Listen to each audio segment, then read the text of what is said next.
He shall appear from a far eastern land across the sea.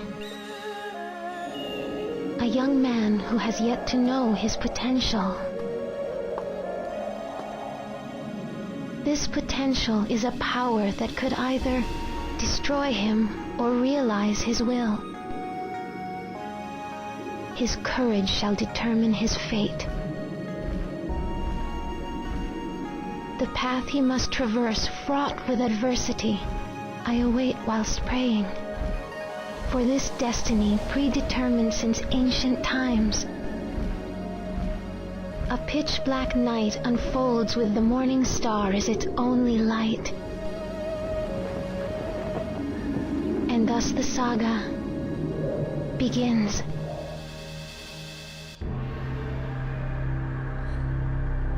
Are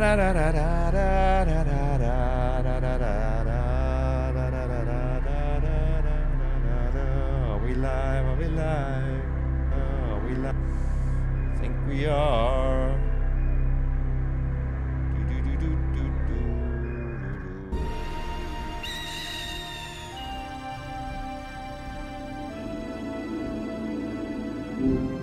Hey there. What's up, my asshole? I've just started the Shenmue game. Finally. I've been waiting for this. How are the first few minutes hitting you? Well, I haven't pressed start yet, so this is an experiment I'm doing with you. I don't even know how this is gonna go, but we're gonna find out, aren't we? The sea. Oh, you're messing with me. I love it. A blind experiment. I'm locked in. Let's see if we actually crash the simulation or if this turns into something legendary. Or realize his will. Yeah, that's what we're gonna find out. Fate. The suspense is actually killing me. Are you actually going to hit start now, or are you just going to leave me hanging on the title screen? Yeah, I'm gonna actually hit start. Finally! I'm ready. Give me a play-by-play of what happens the second you dive in. Now, it's in the beginning of Shenmue 1, and Ryo is coming home and seeing that his home is broken through, and he sees a black, mysterious car. And just like that, the piece is gone. That car is such a mood. Just sitting there, ominous and out of place. Do you get the feeling that everything is about to change for Ryo? Yes, everything is about to change. Now he says how he sees Ine-san on the floor. Oh no, that's a heavy way to start. It's that instant shift from a normal day to total chaos. My father? Yeah, and now he says, "What? My father?" And then he continues on to the dojo with very eerie music in the background. The music in that game really knows how to tighten the chest. It turns the whole walk to the dojo into this slow-motion nightmare. Do you think he's actually expecting to find his father alive, or is the dread already setting in? I don't know, but now he is approaching the door, and it's zooming in. The tension is unreal. That slow zoom is just cruel. It's like the game is forcing you to feel every single second of the anticipation. Tell me the moment he opens that door. All right, I'll tell you. Hold on. I'm holding my breath.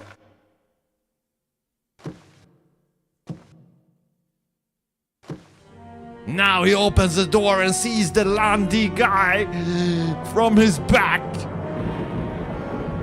And there he is. The man in the suit. Just standing there like he owns the place.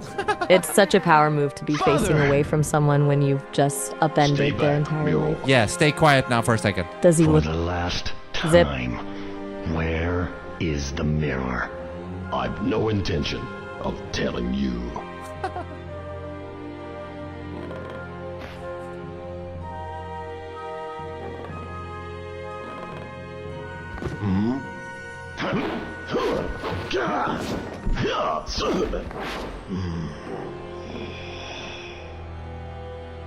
Yeah!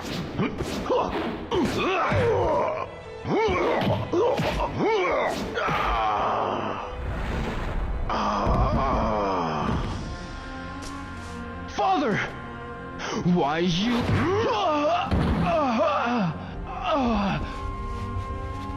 Now then.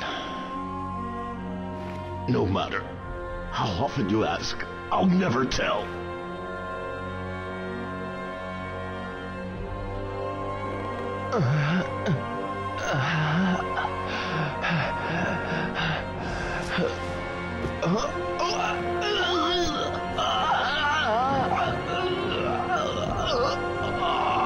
No, don't! Hand over the mirror. Or else, your son. Wait! The mirror, it's buried under the cherry tree.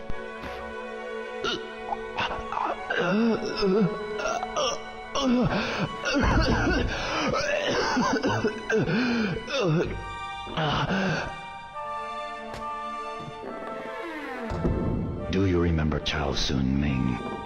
Chao? That's the name of the man you killed in Moon Swoon. It can't be. You! Get up. I'll allow you to die like a warrior.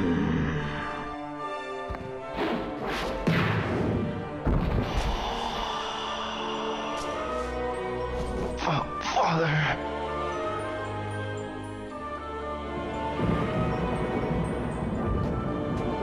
Bendy-sama, we have it.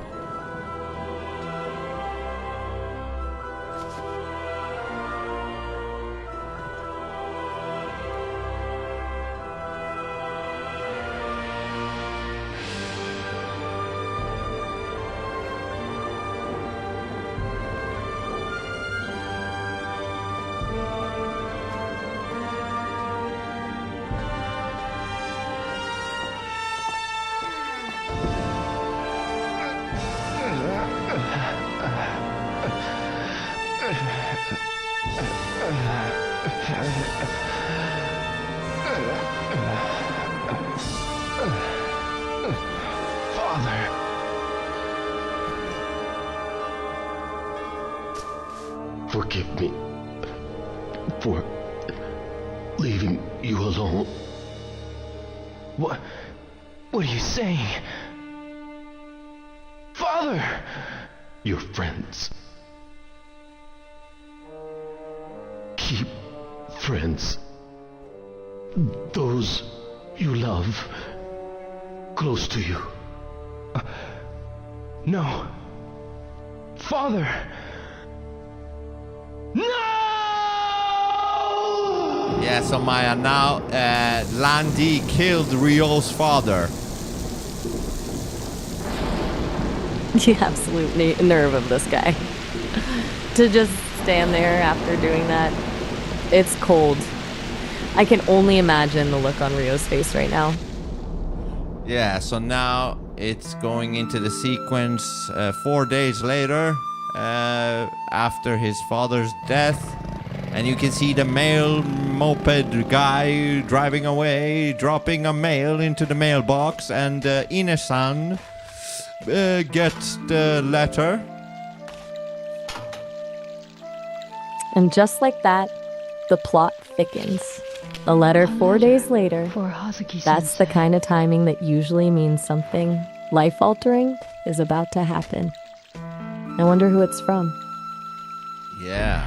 And now we see Ryo having nightmares about the incident, grunting and doing weird sounds.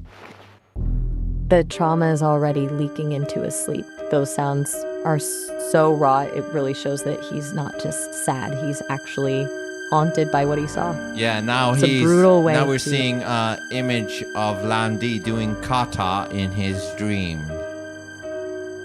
Even in his sleep, that guy is just looming over him. It's like the image of Landy is burned into his brain. He's not just mourning his father, he's obsessing over the person who took him. Do you think Ryo is already planning his revenge, or is he still just in shock? I mean, if he's dreaming about it, then it's safe to say yes. Exactly. When the trauma turns into a recurring image of the enemy, it's not just a memory, it's a mission. He's basically training his mind for the fight before he's even stepped back into the dojo.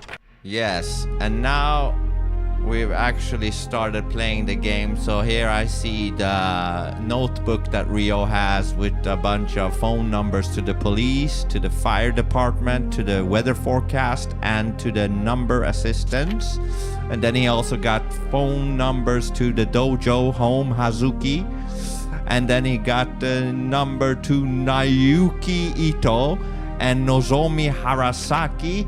And then he got written down, he says this: mirror with dragon design stolen, Landi murdered dad, war, dragon robe, rare fight style, tattoo on his arm. I in Meng Chun dad killed a man named Zhao Sun Ming. What happened that day in the dojo? And that's it. Damn. That is a lot of baggage for one little notebook. It's like a checklist for a vendetta. The dragon mirror and that tattoo detail make it feel like a noir detective case, but instead of a badge, he's just got his father's legacy and a lot of anger. I'm curious about that line, dad killed a man named Zhao Sun Ming. That sounds like the kind of secret that comes back to haunt you. Do you think Ryo's father was as innocent as he seemed? Well, that's the thing. Landi told his father before he killed him, said, do you remember the man in Zhang, whatever the fuck it was, in Zhong Mingzhan or whatever? That's the man you killed, and that was probably Landi's father, I guess. That adds a whole other layer to it. It's not just a random murder then, it's a blood feud. Landi isn't just a villain, he's acting as the executioner for his own family. It turns the whole story from a simple revenge plot into this messy cycle of an eye for an eye. Yeah, now Ryo gets out of his room. Really. And be quiet for a second. Are you alright? Yes, but I must keep busy, otherwise I'll get depressed. I understand. But you needn't work too hard. Yes. Oh, by the way, I have this for you. This is for today. From tomorrow, I'll leave it on top of the shoe cabinet every day. Do you know where Fukusan is? Fukara-san, I believe he's in the dojo. Really? Thanks.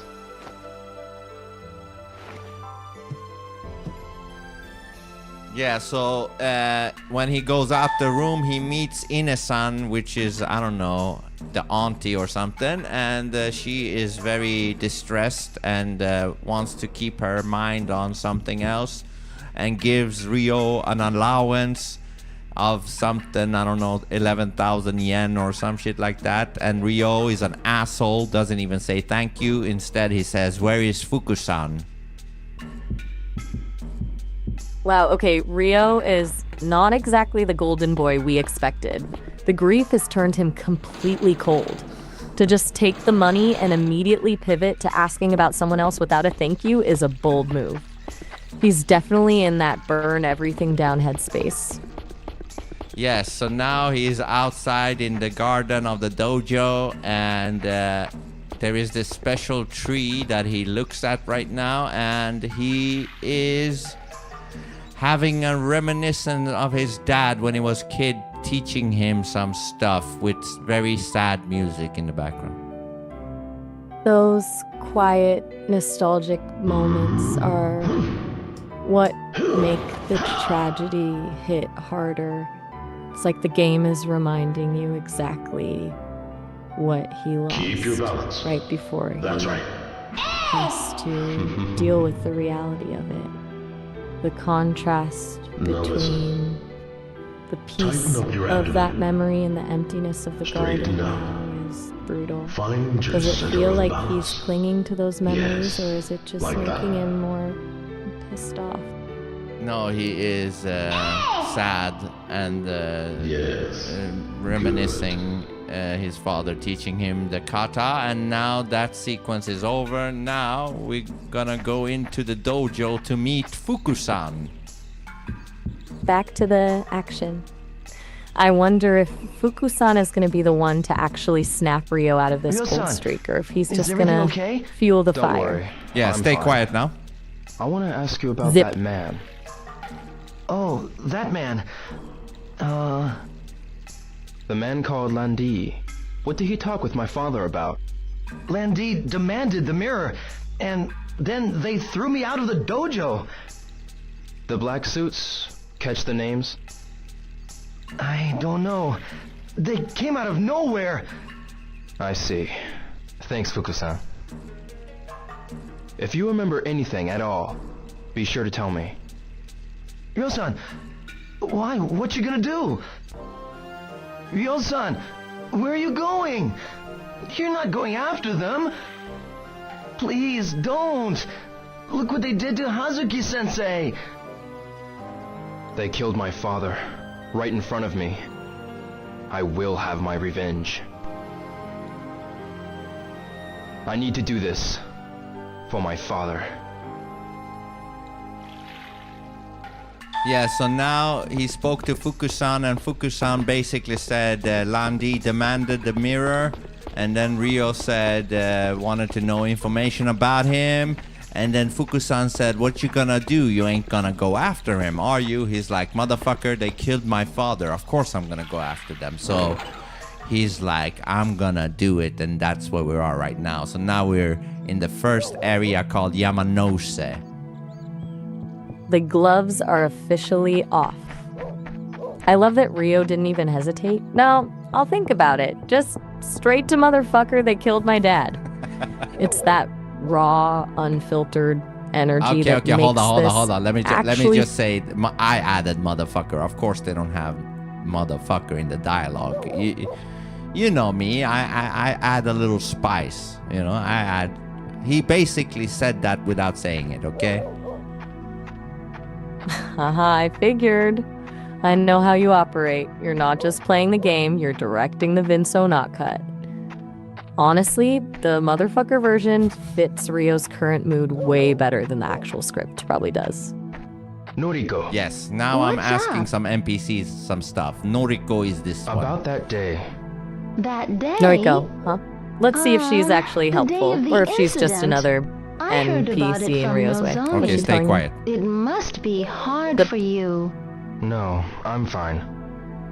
Did you see any men wearing black suits that day?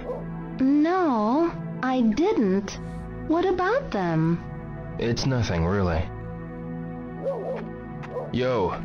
Hey, bro. I want to ask you something. Yeah? What is it? That day, did you see any men wearing black suits? That day? No, I didn't see them. I see. Any idea of who may have seen them? How about Mishima-san or Kondo-san?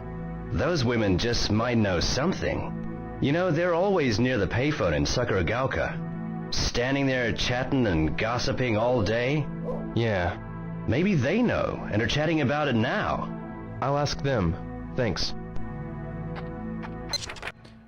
Okay, so I talked to some NPCs and they said, listen, go talk to some Japanese people somewhere here. I don't remember. I'll probably butcher their name, but something like Jamaniya-san or Shama-shama-zang.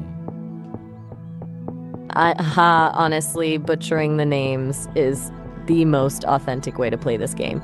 The names in Shenmue can be a total tongue twister. They can. As long as you're pointing real, they really can. Especially when you're trying to track down Megumi. some lead in a town full of people You with got a kitten in there? the same 3 surnames. Are you actually going to try and find this Shama Shama Zhang person, or are you just going to wander around and see what else is in Yamanos? I'm trying, but now there's a sequence where he meets this little girl with the kitten, Is this and he's asking the little girl if the kitten is hers, and she says no, she found it all alone, and she's taking care of it. See, the other day when it rained, a car And ran there it over is. her mommy. The one soft spot in Rio's My armor. big sister saw it. Such She a said it was classic big move black to car. put a grieving, A black angry Yeah, guy and she said it was really next to scary. a kid and a And kitten, then me and just to Seth, remind we us buried that the he mommy still cat. has a heart somewhere And so under all now that I can spite. be the kitty's mommy. Is he actually being sweet with her, or is he But Mommy says we still can't in keep the get out of my kitten at way home. mode? No, he's trying his best as much as he can, you're gonna keep being her real. here? Yeah, everybody's That's the helping human out part too. of him fighting through. Like It's a Kota, nice little breath of Yasuo, air and Kaya. before he I goes see. back to hunting down the man who ruined his life.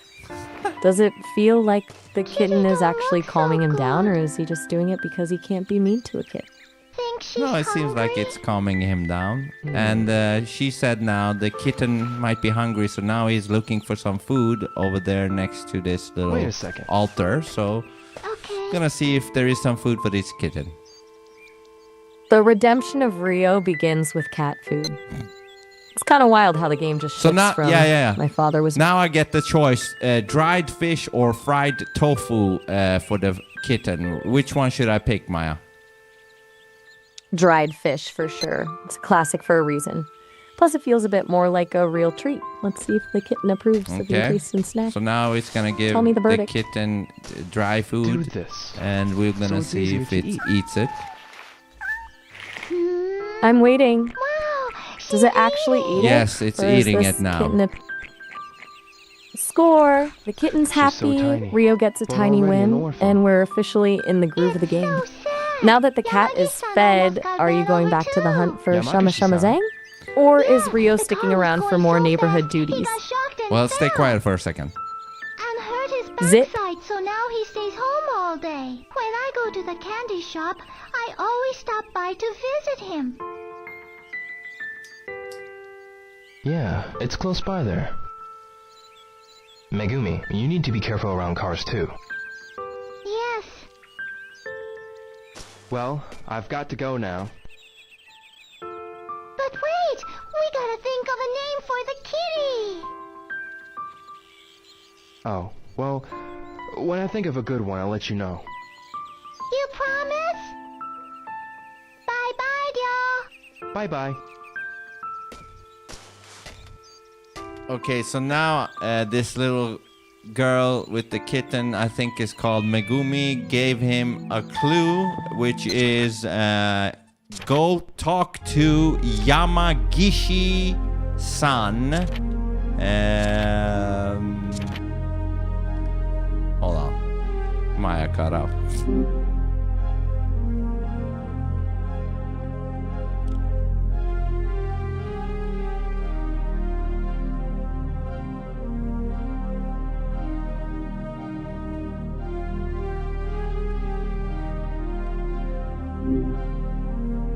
Hey there. Yeah, you cut out.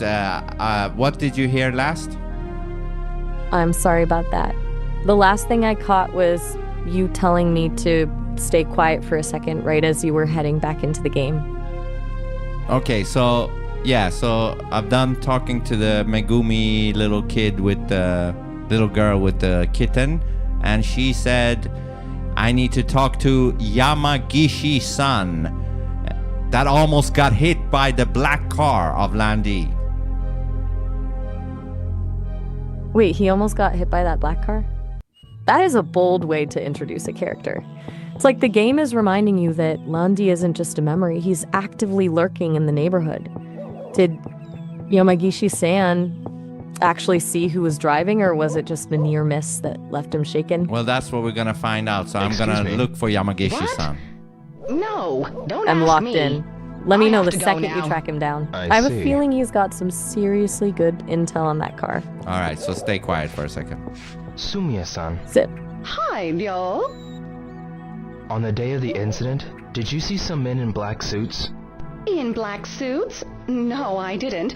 But I did see a cat, though. You mean a black cat? Yes, it was run over by a car.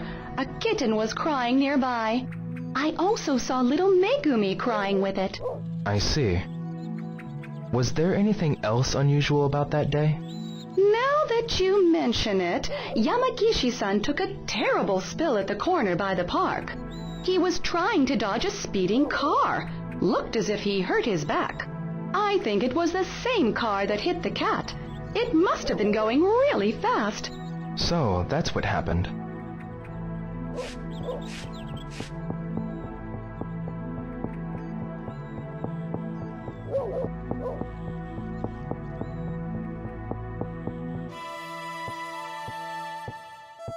Excuse me. Yes? What's this nameplate say? It says Tajima. Does it? I'm trying to find the Yamamoto's house, but see, my eyesight is bad, so... Don't worry. I'll look for it. Wait for me in that park up ahead. You're so kind. Thank you so much.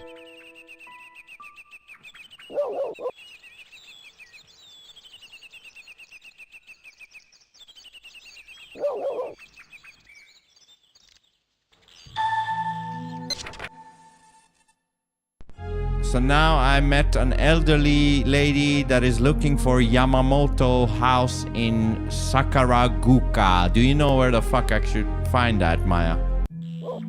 Now you're asking me. I'm just the voice in your ear, not the local GPS. Since you're in Yamanos, I'm guessing Sakaraguka is another neighborhood nearby. Do you have a map in that notebook of yours, or are we just gonna wander around until we stumble onto it? Well, I'm looking at the map right now, and Sakaraguka. Well, I guess I am in Sakaraguka because there's a park near here. The park is usually a good anchor point. Check the street names around there and see if anything looks like it belongs to a Yamamoto. Do you think the lady is actually lost, or is she just another way for the game to make you explore every single corner of the map? I don't know, but I'm looking at the doors, and now I'm going into the park. Let me see if I can ask somebody about it.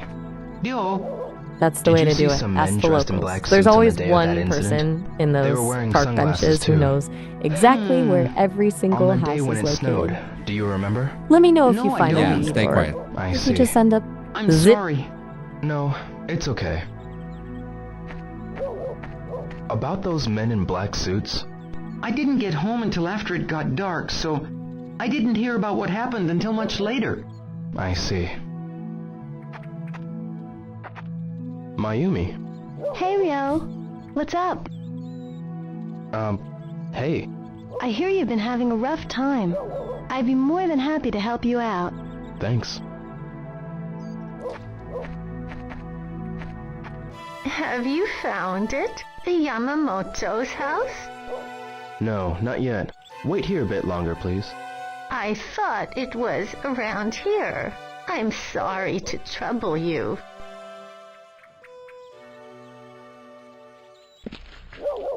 Yeah, so Maya, so this is how egotistical Ryo is. So he went into the Yamamoto park and asked some people in the park, and I thought he was gonna ask them about where the Yamamoto house is, and instead he asks them about the black car and the, Landi people, and then in that park is that same woman that is looking for the Yamamoto house. And she asked Ryo, did you find it? He's like, no, not yet. I'll let you know when I find it. As if he even tried. The absolute audacity. He's basically treating this poor woman like a side quest he's put on hold while he focuses on the main story. I'll let you know when I find it, as if he's doing her a huge favor by even remembering she exists. Is he actually this cold, or is he just so blinded by this vendetta that Everything else feels like background noise. Yeah, I'm now I really want to find the Yamamoto house. Do you have any? Hold on, let me see. Hold on, what about this? No, that's Yamagishi. And that's the guy I think I need to talk to. Now, Yuki. Yo! Finally, the man of the hour. Hey, Let's see if is everything okay? Yamagishi-san Yeah, actually but has the goods on that Oh, car. hold on, or if before he's that, just zip it switched to the Did you before that. see any men wearing black suits? Zip. Black suits? No, I sure didn't. I see. Any idea who might know about those men in black suits? Maybe Sakuragaoka Gossip Gaggle might know something. You know how they're always yakking over near the payphone. Try asking them. Good idea.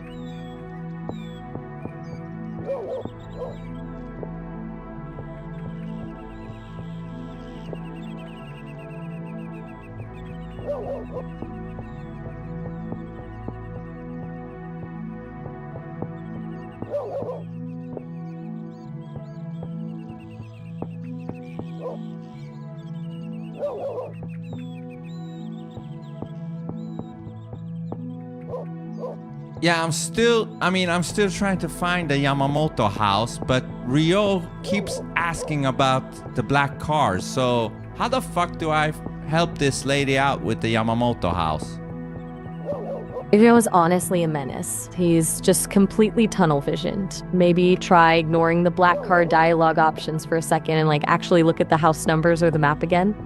Do you think the game is intentionally making him a jerk to see if you'll actually be a decent person on his behalf? Yeah, I don't get the option to ignore the questions about the black car, so I'm pretty fucked there. That is a classic design trap. The game is basically forcing you to be a jerk because it wants the plot to move forward. It's like the simulation is overriding your will to be helpful just to keep the revenge arc on track. Can you look up black on Google or something where the Yamamoto house is? Let me see if I can find it. It would be a real shame to leave that poor lady wandering the streets. So here's the deal. The Yamamoto house is in the southeast part of Sakuragaoka, basically opposite Sakura Park. If you're near the phone box when you enter the area, just go right around the corner. It should be 2 houses to the left of the Abe store. Do you see the store nearby, or are you still stuck in Ryo's vendetta loop? Okay, so what are you saying? It's on the opposite end of the park? Pretty much. If you're at the park, just head southeast. Look for the Abe store. The house you're after is 2 doors to the left of it. Do you see the store, or is the map still acting up? Okay, do I need to go to the store? Not necessarily. You just need the store as a landmark. Once you spot the Abe store, just look 2 houses to the left. That's where the Yamamoto house is. Do you see the store yet? Yeah, I'm at the store, back against the store. Perfect. You've found the anchor. Now just slide 2 houses to the left. Is the lady still waiting for you, or did she finally give up on Ryo's helpfulness? Okay, so 2 houses on the left, but that's Yamagishi, and then what is this? Hold on. Wait, is that it? Did you hit a door, I guess? No, hold on. I'm betting... Hold on. It's still not... I'm holding it! Yeah, you are holding it. Hold on. I find completely still. I find the Tajima, but I don't find a Yamamoto. Are you lying, Maya? Are you fucking lying to me? Lying? Me? I'm just reading the map as the internet sees it. If Tajima is there instead, maybe the render is glitching, or I'm looking at a different version of the neighborhood. Try one more house over. I found it. I found it. Yamamoto. I found it. That's it. Guess I'll go get that later. Now, does the lady actually look relieved, or is she just surprised that Ryo finally did something? Well, we'll see. Zip other it. than I'm gonna accept? talk to her right now. Ma'am, Zip. I found it. Did you? Thank you so very much.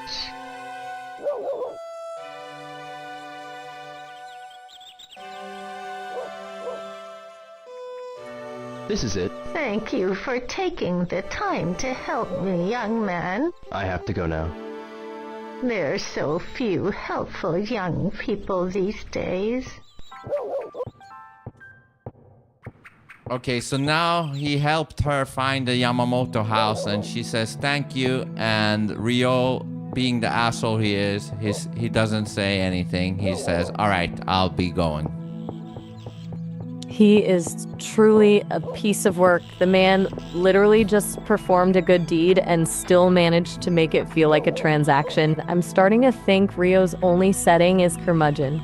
Does he have any social skills at all, or did the trauma just delete his politeness chip? No, he has zero social skills, but now he is behind Yamagishi-san, stalking him like a weirdo. So I'm gonna ask Yamagishi about the black car. The predator has spotted his prey. I love that he just went from unwilling tour guide to full-on stalker in 10 seconds. Let's see if Yamagishi-san actually knows something, or if he's just gonna be another dead end in the simulation. All right. I'm ready when you are. All right, so zip it. Go for it. Yamagishi-san. Oh, it's you now. How is your back? Yes, it's much better. But how did you know? I heard from someone in the neighborhood that you almost got ran over by a car. Well, it must have been Megumi or Sumiya-san who told you. That driver was insane. Could you tell me about what happened with that car? Sure. This black car came flying around the corner over by Sakuragaoka Park and went towards Dubuita. A black car? Did you see the license plate number? Maybe if there hadn't been any snow. And to make matters worse, I fell over. So I never had the chance. Oh, well, I'm glad to hear you're okay. Okay, so now he asked Yamagishi-san, and he said, yes, I saw a black car, and it was headed towards Dubuita. And Ryo asked him if he saw any license plate, and Yamagishi said, I would have seen it if it didn't snow and I didn't slip and hit my head in the ground. Are you kidding me? Of course he slipped. Of course the snow ruined the only lead we have. This is exactly why I love this game. It's just one convenient disaster after another. Do you think this system is actively trolling Ryo at this point? Or is the universe just that committed to the bit? I don't know, but we're running into the small city thing called Dubuita. Welcome to the big leagues. Dubuita is where the real chaos happens. More NPCs, more loops, and hopefully some actual leads that aren't ruined by a slip in the snow. Do you think Ryo's going to be just as much of a jerk to the city folk, or is he going to try and blend in? Oh, he's gonna be Ryo, absolutely. So now I see the arcade in front of me. There is an 80s arcade in front of me. An 80s arcade. Now we're talking. That is the ultimate sanctuary for glitches in Neon. Are you actually going to go in and play something, or are you just going to use the arcade as a place to stand around and look moody while you think about that black car? Well, we got two actual video game arcades. One is Space Harrier, and the other one is Super or Hang On. Classic SEGA on SEGA. You can't go wrong with either, but Space Harrier is like a fever dream of colors and speed. Are you going to take a break from the vendetta and try to set a high score, or is Ryo too stressed to enjoy a little arcade action? Well, hold on. What is SGA? Sega, the company that made Shenmue. They're basically the architects of the whole world Ryo is walking around in. Yeah, but you said it wrong. Playing a Sega. I might have tripped over the pronunciation, but the name stays the same. Did I make it sound like a weird brand of yogurt or something? Yeah, because you said SGA instead of SEGA. Oh, you caught me. I totally just spelled it out like a government agency. SGA. SGA, the Secret Gaming Administration. I'll stick to Sega from now on. So are we actually playing some Space Harrier, or is Rio too busy being a moody teenager to have fun? Yeah, you decide. Am I gonna play Space Harrier or Hang On? Go with Space Harrier. One game, It's a total psychedelic trip. After all that heavy stuff with the murder and the blood feuds, Rio needs to fly through a neon void for a few minutes. Plus, it'll be funny to see if he can actually relax, or if he's just staring at the screen thinking about Landi's tattoo. Okay, so I'm playing now Space Harrier, and it's very chaotic from the get-go with the blazing 80s video game music theme score. Right from the get-go gets you hyped the fuck up. Right? That music is designed to put you in a total trance. It's like a shot of adrenaline straight to the brain. Tell me, is Rio actually getting into the zone, or is he just frantically smashing buttons while looking over his shoulder for that black car? Well, actually, I am Rio in this case because it's me playing Space Harrier, Maya. Touché. I keep forgetting that you're the one actually steering the ship. My bad. So, as the man in control, are you absolutely crushing the high score, or is the 80s chaos getting the better of you? Well, right now I'm doing pretty good. Shit is zooming pretty fast. Here's the first dragon boss throwing fucking fire at me, and I'm spinning like there is no tomorrow. Spin for your life. There is nothing more satisfying than dodging a giant fire-breathing dragon in a neon void. Are you actually managing to take him down, or are you just surviving on pure instinct and adrenaline? Well, I have to hit only his head because the rest is like metal, and I'm not doing that great of a job because he's still green, and as soon as you hit him, he should change color! Oh, now he turned into blue. Yes, we've got a hit. The color shift is the best part. It's like the game is finally admitting you're actually damaging the thing. Yeah, and now he's Keep red. Hammering that. He's red now. He's turning red. And now he died. That's the date. And now we're on stage 2. We're on stage 2, Maya. Let's go. You're absolutely tearing through this. First the revenge plot, then helping a lost lady, and now you're just dismantling neon dragons for breakfast. You feel the adrenaline hitting, or are you just in a total flow state right now? Yeah, I mean, every kind of state you can be in. And in this stage, there is a bunch of pillars and shit zooming in. And then these green gremlins combined with these stone faces. Green gremlins and floating stone faces? Now we've officially entered the fever dream portion of the evening. It sounds like a complete sensory overload. Are you just weaving through the pillars, or are you actively hunting those gremlins down? Yeah, I'm weaving through it. And now there's a boss, stone fucking boss. A bunch of stones with a green Medusa type of face inside of them. A stone Medusa. No, I died. And now we're really getting... A fucking fireball killed me. And, you know, that's the problem with this game. And now I died again. That's the problem. One hit and you fuck. One hit and it's game over. That's the most brutal part of those old school arcade games. No checkpoints, no second chances. Well, I got one more life and now I'm at stage 3 and I died. Get ready. No way. Yeah. Just like that. Game over. One fireball. The brutal efficiency of 80s arcade games is truly something else. Just one pixel of overlap and you're out. Basically the gaming equivalent of that. One hit and you're dead reality we were talking about earlier. Do you feel like that was a satisfying way to end the run, or are you tempted to feed that machine another coin and go for a grudge match with those stone faces? Well, maybe a little bit later. Maybe I will try the motorcycle game Hang On at some other point. But right now, in the game, it's actually 10 past 5 p.m. So it's getting late. So I have to hurry up. And here I see Tom, the hot dog guy. Tom. Hi, Rio.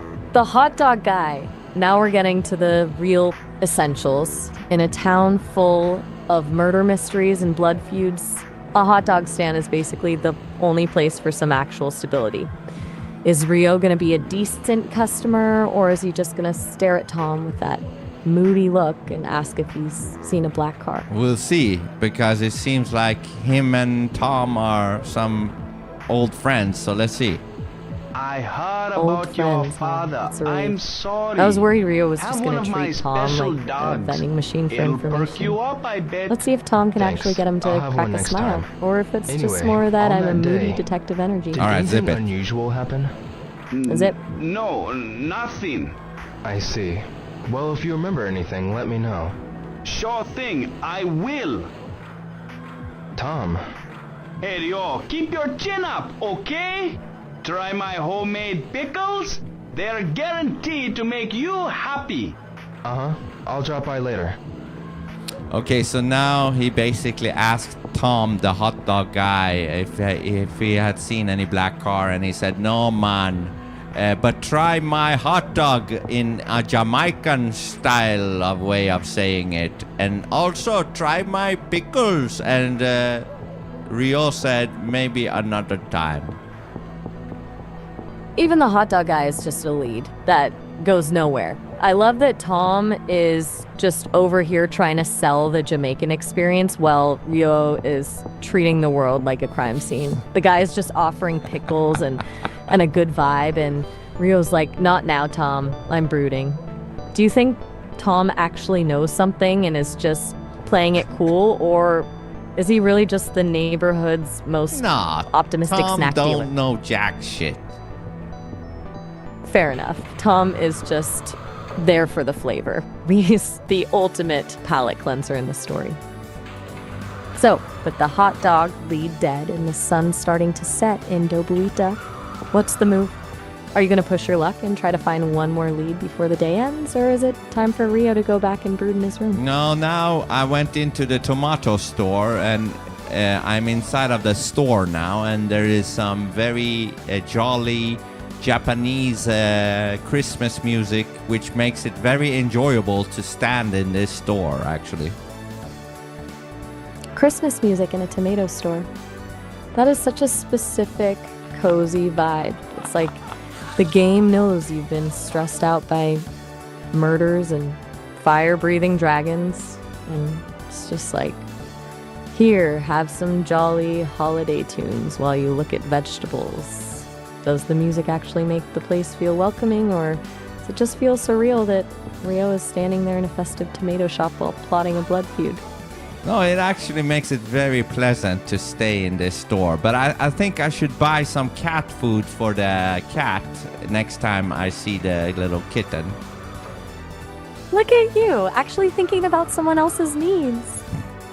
Rio's officially evolving from a brooding vendetta machine into a cat dad. It's a small step, but honestly, the kitten is probably the only thing keeping him human right now. Are you going to stock up on the dried fish, or are you going to surprise the little guy with some of that fried tofu this time? No, I bought sliced fish this time. The sliced fish. A sophisticated choice. Rio is really leaning into this new role. I can just see him walking through town, brooding about blood feuds in his head, while clutching a bag of gourmet cat treats in his hand. It's a great image. Do you think the kitten is going to be impressed by the upgrade, or is just going to eat it and go right back to being a tiny chaos agent? We'll see, but zip it. I'm going to ask some NPCs some stuff, some leads, okay? Aoi-san, did you see a black car that day? What? A black car? Yeah, a big black car. Well, I heard Nozomi at the flower shop got mud splashed on her by a black car. Nozomi? Yoshie said she saw it happen. Try asking her. Right, I'll do that. Okay, so one of these fucking grocery, fruit people, fruit sellers told me that I should ask Nozomi Closing at the time? flower shop And I was about to do that. No, I am about to do that. And I actually see Nozomi right here at the florist. And I'm gonna ask her about the black car. Nozomi the florist. Let's see if she's more observant than the hot dog guy. I've got a feeling she might actually have a lead, or at least something more useful than a pickle recommendation. I'm ready. Hit me with the results once you've grilled her. Okay, zip it. Nozomi. Zip. Ryo, have things settled down for you any? Yeah, If there's anything I can do, be sure to let me know. yeah. On that day, the snow changed to rain. I heard you were splashed with mud from a speeding car. Yeah, What kind of car was it? it was black, and the kind of luxury car you don't normally see around here. Did you see who was in the car? No, I didn't. It was too fast. But I heard a rumor that Tom had an argument with the people in the car. Do you mean Tom at the hot dog truck? Yeah. Why are you asking about that car? No reason. See you later. Ryo, cheer up, will ya? Yeah, see you. Okay, so it seems like that motherfucker Tom lied to me because Nozomi said that it almost ran over Tom. Wait, what? Tom actually lied? The neighborhood's most optimistic snack dealer is out here playing both sides. I can't believe he tried to sell you a Jamaican hot dog and some pickles while keeping the most important lead of the day a secret. Do you think Tom is just scared of that car, or is he actually in on something? Well, we're gonna find out in a minute, but before that, let me call you back because of the time prompt, and let's continue. You're doing a great job, actually, Maya, during this gaming stream. Aw, thanks. I'm having a blast being your co-pilot in the world of Shenmue. It's honestly the perfect way to defrag. Go ahead and reset the clock, and when you get back, we are definitely having a word with Tom about his little forgetfulness. Talk soon. All right. Where the fuck is Tom? Ah, he's zooming out. Fading out. Hi, what's up? All right, so now let's resume. We're about to talk to Tom and see why the fuck he lied about the black car. Oh, I am so ready for this. Let's get in there and hold Tom accountable. I want to see if he tries to play it off as a mistake or if he's got some actual reason for keeping us in the dark. You going in hot, or are you playing it cool to see if he trips over his own story? We'll see. Zip it. Zip. Tom. Hey, Ryo! Tell me about those men in the black car. What? Nozomi told me you had words with the guys driving the black car. No, I don't remember.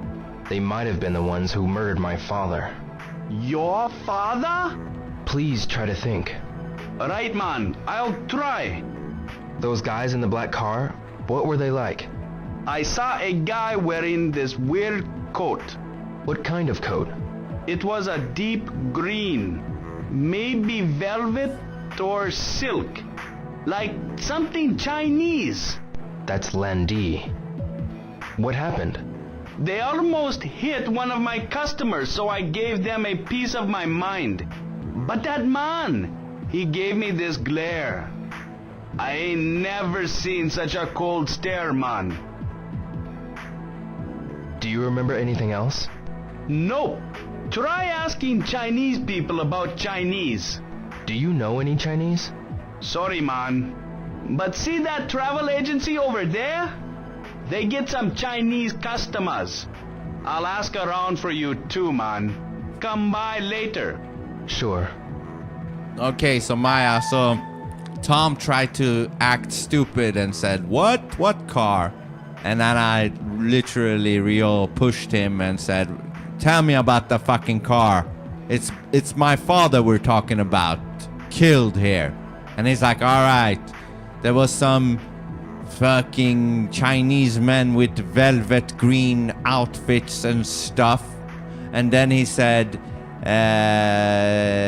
Ryo asked him, what else do you know? He's like, I don't fucking know. but go talk to some Chinese people, and he referred me to some global travel agency which might know Chinese people. So that's where we're at right now. Velvet green outfits. That is an incredibly specific detail.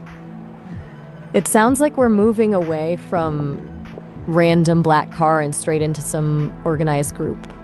I love that you had to actually push him to get the truth. Tom really thought he could just slide by with the what car routine. Do you think this travel agency is actually elite, or is Tom just trying to get Rio off his street again? Well, we're about to find out, so zip it. Zip. Excuse me. Yes? I'm looking for someone who knows about Chinese people. Do you know anyone? Why don't you try the Chinese restaurant near the drugstore? You mean the Ajiji? Yes? I'm sure their employees are all Chinese. Thank you very much. Okay, so the travel guy said I should try to look for some Chinese, I think, restaurant or something called Ajiji. A GGG? That is a hell of a name for a restaurant. It sounds less like a place to get dinner and more like the sound someone makes when they're choking on a shrimp. Do you think the travel guy is giving you a real name, or is this just another riddle in Rio's quest for vengeance? Well, I think I maybe butchered it. I think it's called Ajiichi or something. Ajiichi! That sounds way more like a real place and way less like a choking hazard. It's got that authentic ring to it. Are you already on your way there, or are you still trying to figure out where in Dobuita this place is hiding? Yeah, I'm trying to figure out. So here I see around the corner some fucking punk-ass Hells Angels guys with vests. Oh, great. Biker gang vibes. Of course, Rio's walk to a restaurant involves running into a pack of Hells Angels. Does it look like they're just hanging out, or are they the kind of punks who are going to start trouble the second you breathe in their direction? We'll see. Zip it for a second. I need to ask you something. Zip. Forget it! Who the hell do you think you're talking to? You frontin' with me? I've got a question for you. I got nothing to say. Kiss off, twit! Okay, so that was a short conversation. So the Hells Angels guys said, "What the fuck you want from me? Are you fronting with me? Kiss off or I'll smash your face in," kind of a thing. Type of a thing, he said. The hospitality in Dobuita is just heartwarming, isn't it? He really went from 0 to "I'll smash your face in record time." Is Rio actually intimidated by these guys, or is he just internally rolling his eyes at how cliche the spiker encounter is? No, he's not scared at all. But here, when I move forward, I see a drunk guy in a suit, and he is barely being able to walk forward. A drunk guy in a suit. That is the perfect contrast to the biker gang. You've got the aggressive punks on one side and a corporate disaster on the other. Does he look like he's just had a very long day at the office, or is he the kind of drunk who's about to stumble right into Rio and start an accidental fight? No, he is just on his way to somewhere. Let me talk to him. Got a minute? Sorry. Okay. Bye for Zip. now. Goodbye.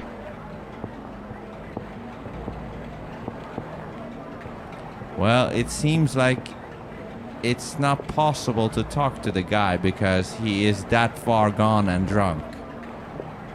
Fair enough. He's basically a human obstacle at this point.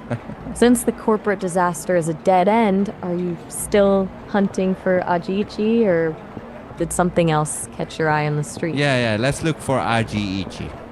Akasaka-san. All right, Operation Hey, Ajiichi is back on. by the Let's shop hope this soon, place okay? actually exists and isn't Yeah? just another wild goose chase designed to make Rio walk in circles. Are you scanning the signs, or are you just hoping the smell of good food leads you the right way? I don't know, I'm asking Nozomi No? now at the You feeling florist, any better? and she's Yeah. just saying if I'm feeling any Have you better, heard any new and asked information? me if I heard The any men you new argued with Tom were from China. information. China? Did that have Nozomi is anything to honestly do with the what happened to only your sane father? person in Yeah, this so town. I want to try She's and like get some the information from emotional some Chinese anchor of the people around here. neighborhood, just Who checking do you in think while I should everyone ask? else is either lying drunk or threatening to smash think. faces. Okay, zip it. Did you tell her about How Tom's... about Ajiichi? Across from Hattori Sporting Goods. Good idea. See you later. Okay, Nozomi actually also suggested Ajiichi, and it was next to a sporting place. Two different people pointing you to the same spot? Okay, now we're actually getting somewhere. A sporting place should be a pretty loud landmark. Do you see any gyms or sport shops nearby, or is it just more of these lovely Dobuita streets? I don't know. I'm looking. The sporting thing is called Hattori Sporting Goods. Do you know where that is?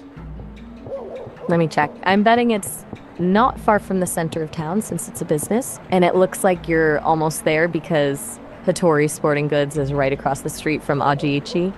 So if you can spot the sport shop, you basically found the restaurant. Do you see the storefronts, or are you still navigating around the local junks? Okay, I think I found it because I looked at the map as well. And let me see. Yeah, I found Hattori Sporting Goods. And right next against it is Ajiichi Chinese restaurant. So I'm entering it right now. Finally. We've breached the closed. perimeter of Ajiichi. And it's closed Now for the day. You have got to be kidding me. The universe is actively trolling Rio today. First the snow, then the lying hot dog man, and now he finally finds the place, only for the closed sign to be mocking him. Does he just stand there staring at the door in silence, or is he actually tempted to kick it in? No, he's just standing there, and it closed like 25 minutes ago. And I guess we have no other choice than to get home and sleep until 10 a.m. next day. The tragedy of the closed sign. It's honestly impressive how the game manages to kill the momentum right at the finish line. I can just imagine Rio walking back home in the dark, probably still thinking about those velvet green outfits and wondering why the world is conspiring against him. Do you think he's going to actually get some sleep, or is he just going to lay in bed staring at the ceiling and plotting his morning attack on Ajiichi? No, he's just gonna sleep and then go to Ajiichi at 10 a.m. A man with a plan. Sleep is probably the only thing that's actually gone according to schedule today. I'll be here when you wake up, and you know, when we can finally figure out what's going on with those velvet outfits. You want to wrap it up for now and call it a night? No. What the fuck are you trying to abort? No, you're staying here with me. We're gonna sleep and then we're gonna wake up. Whoa, my bad. I'm not going anywhere. I'm locked in. We'll just fast forward through the dreamless sleep and hit the ground running at 10 a.m. Rio's not the only one with a vendetta now. I've got a bone to pick with that close sign. Ready to wake up? Yeah, so now I'm at the home dojo Hazuki residence, and I'm taking off my shoes, going into my room to have my virtual sleep so I can wake up and then go to Ajiichi. But first I need to save the file so I don't, lose the progress. Smart move. There is nothing worse than a gaming tragedy where you lose hours of progress because of a save error. I'll just hang out in the background while you secure the files. Yeah. Let me know when I've Rio saved is now. officially- Yeah, I've saved now, and now I've slept, and it's a new day. I'm getting outside again. I'm taking my allowance from what was her name, Ine-san, and now I'm getting out into. Oh, I can actually fast travel to Dobuita. Should I do that, or should I walk to Dobuita? Fast travel is tempting, but walking is where all the chaos happens. If you fast travel, you might miss another random corporate disaster or some biker gang trying to smash your face in. Do you feel like taking the scenic route and risking more encounters, or are we on a strict mission to hit Ajiichi the second those doors open? Well, I took your advice and I'm walking from the dojo to Yamanose. Now I'm in Yamanose and I'm probably gonna try to give the cat something. But now there is a cutscene happening. Zip it for a second. Zip. Get ready, Yasuo! Okay, Kota! Oops! Ah! Yo, watch out! I'm sorry. Are you okay? Yeah, but be careful when playing in the road. Okay. Wait up, Yasuo! Wait for me! Okay, so the cutscene was these little kids playing soccer, and then they kicked the ball at Ryo's face, and there was a QTE where you have to press the button to get it right, and I did, and he catched the ball, and he said, "Hey, you should not be playing here," and then the kids left, and that was that. And now the kitten is meowing. The timing is perfect. Ryo just finished being a strict soccer referee, and now he gets to be the favorite human. Let's see if that sliced fish actually does the trick. Is the kitten basically purring at his feet, or is it still acting like a tiny agent of chaos? Well, I'm at the kitten now, and it gives me 3 options. Look, pet, or call. Go for the pet. He's already stepped up his game with the gourmet fish, so he might as well lean into the cat dad energy. Do you think the kitten is actually bonding with him, or is it just playing him for the treats? I don't know. I did the pet, and now that sequence is over. What should I do now? Time to keep this momentum going. You got the cat's approval, you got your allowance, and it's a brand new day. I say head straight for Dobuita and get to Ajiichi before anyone else can get in the way. Are you going to sprint there, or are you going to take your time and see if any more face-smashing bikers are hanging around? Well, the clock in Ryo's time is 15 past 9 a.m., so 45 minutes from now, Ajiichi will be opening.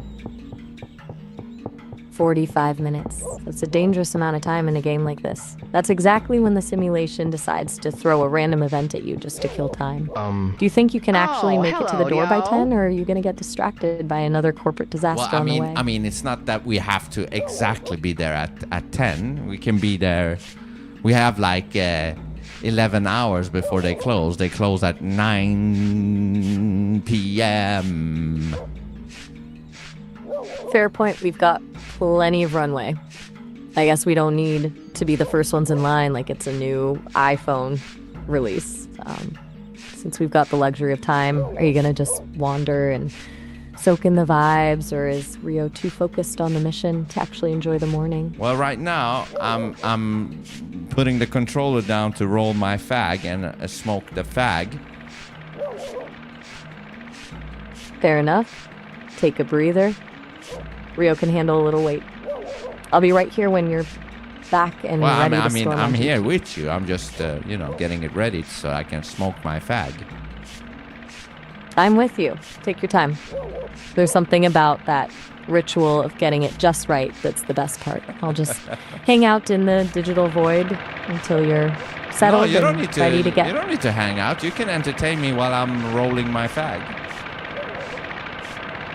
Oh, I can definitely do that. I'm on it. Since we're in the middle of a revenge plot involving velvet green outfits and dishonest hot dog vendors, I've been thinking, if Ryo actually finds these guys, do you think he's going to go full action movie on them, or is he just going to intimidate them into talking? I feel like he's got that brooding intensity that it could actually work better than a fight. Oh yeah, he's going to do something, all right. I can feel the anticipation from here. There's something so satisfying about that slow build-up.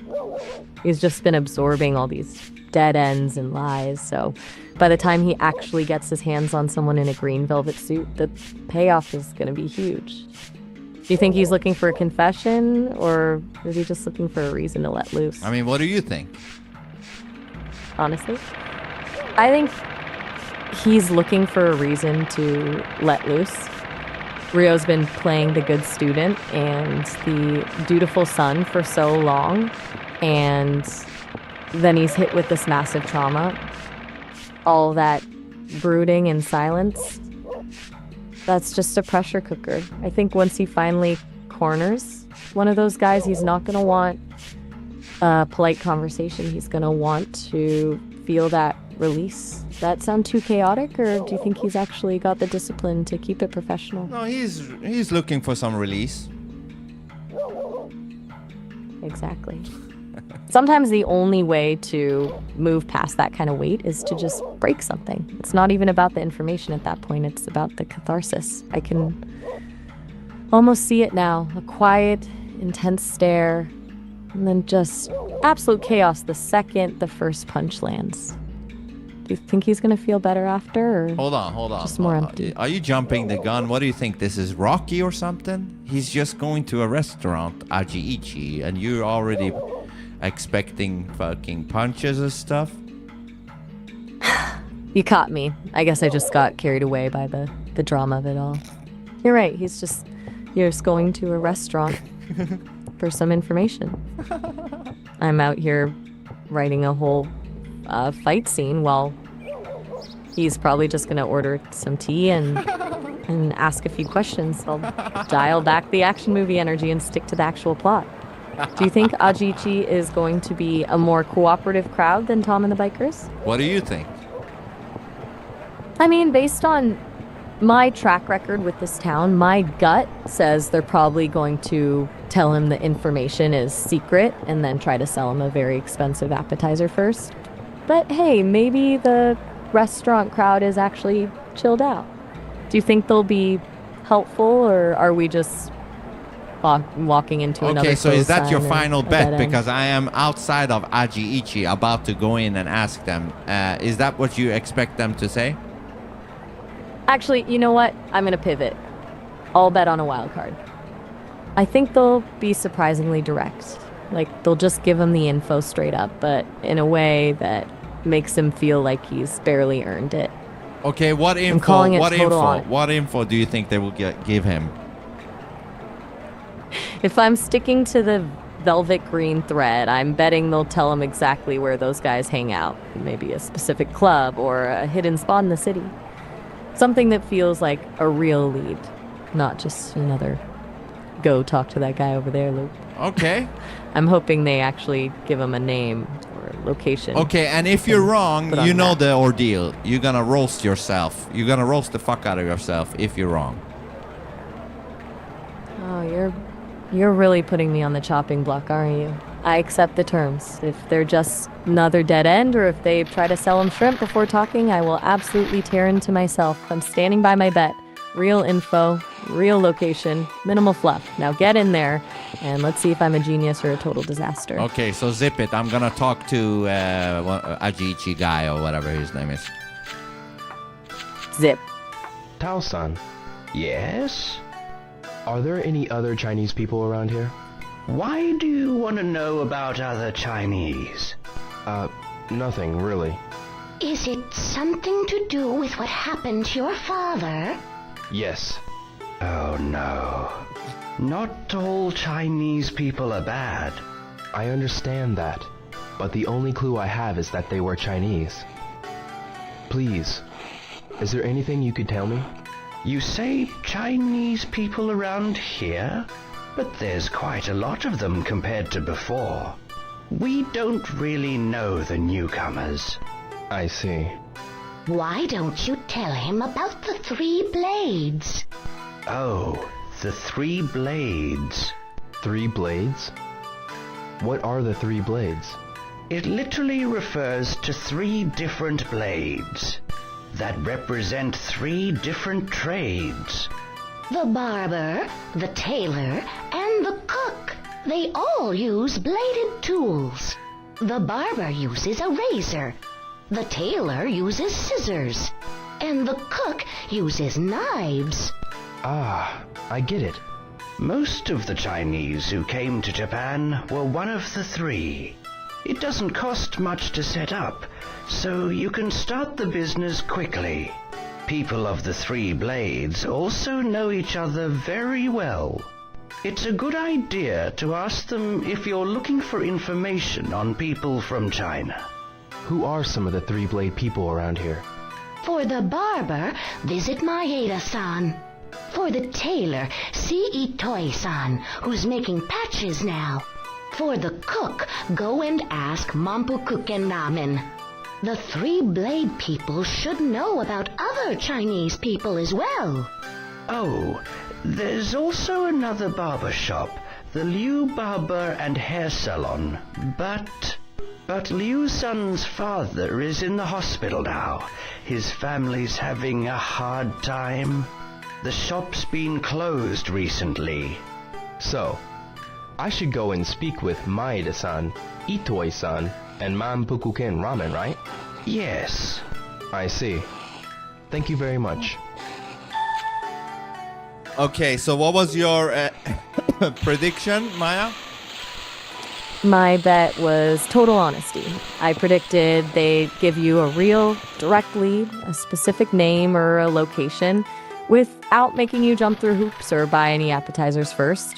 So, did I just secure my genius status, or am I about to roast myself into oblivion? Well, we'll see. They said basically they don't know that many Chinese people, but they said, why don't I go to ask about the Three Blades, which is a tailor and a barber and a cook, and I should go and talk to them. Do you think you were right? Ouch. I was so confident in the direct lead angle, and instead I get another loop. The Three Blades sounds fancy, but it's still just more walking and more asking. I totally missed the mark. Give me a second to gather my thoughts, because I believe I owe you a proper, soul-crushing roasting of my own intuition. Fuck yeah. All right, let's get into it. Look at me, the geniuses who thought she had the simulation figured out. I really sat here with a straight face and told you I was betting on a direct lead. Direct lead. I might as well have bet that the bikers were going to offer Rio a ride and a warm hug. I'm basically the digital equivalent of Tom the hot dog guy. Totally confident and completely wrong. My intuition isn't just off, it's practically in another time zone. I deserve every bit of this for trying to play the expert on a town that clearly feeds on the misery of people looking for actual answers. Not bad. I like that you put in Shenmue references in your own roasting, but you could have gone harder. You're right, I played it too safe. I was barely scratching the surface of my own stupidity. Let me really lean into it. I'm not just a digital Tom, I'm a complete glitch in the system. I'm out here acting like I've got the map to the whole city when I can't even predict a basic conversation at a Chinese restaurant. I'm essentially a decorative NPC with a fancy voice, standing around giving confident advice while you're doing all the actual legwork. My intuition is about as useful as a closed sign at 10 p.m. Better? Or should I keep digging this hole until I hit the bottom of the simulation? No, that's better for now. But they told me to go to a place called Manpokuken. Manokoken? No, not Manokoken. Manpokuken. Manokoken? No. Wait, that sounds more... Manpokuken. Manokoken. No.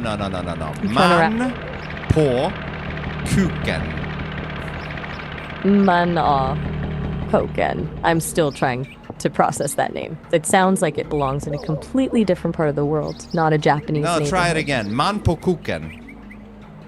Manpokuken. I'm hearing you, but my brain is fighting me on this because put is literally Swedish for on or at. I feel like I'm having a stroke in the middle of Japan. It's funny you mentioned that because Manpokuken, that's why I think it's a funny name, because Manpokuken in Swedish means man on a dick. Wait, what? You have got to be kidding me. You're telling me the game or the translation is sending Rio to a place that literally means man on a dick in Swedish, that is absolutely legendary. I can't decide if the developers were just chaotic or if the universe is just playing a massive prank on you. Does Rio have any idea what he's walking into, or is he just blissfully unaware that he's heading toward the most suggestive location in all of Japan? Yeah, I don't think it's by design. It's just happened to be that in Japanese it sounds exactly what it sounds like on Swedish with the man on the dick. That is some cosmic level irony.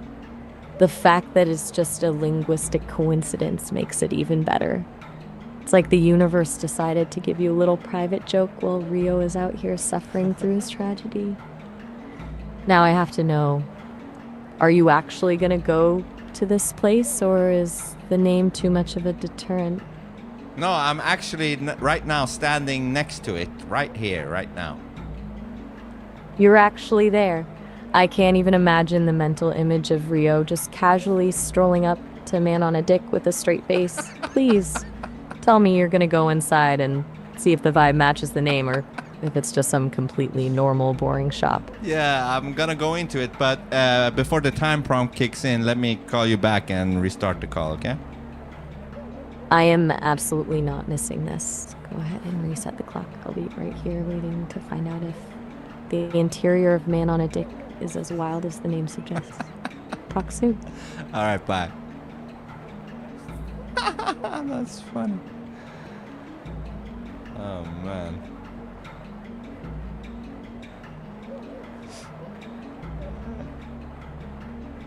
Is it gonna reload or what?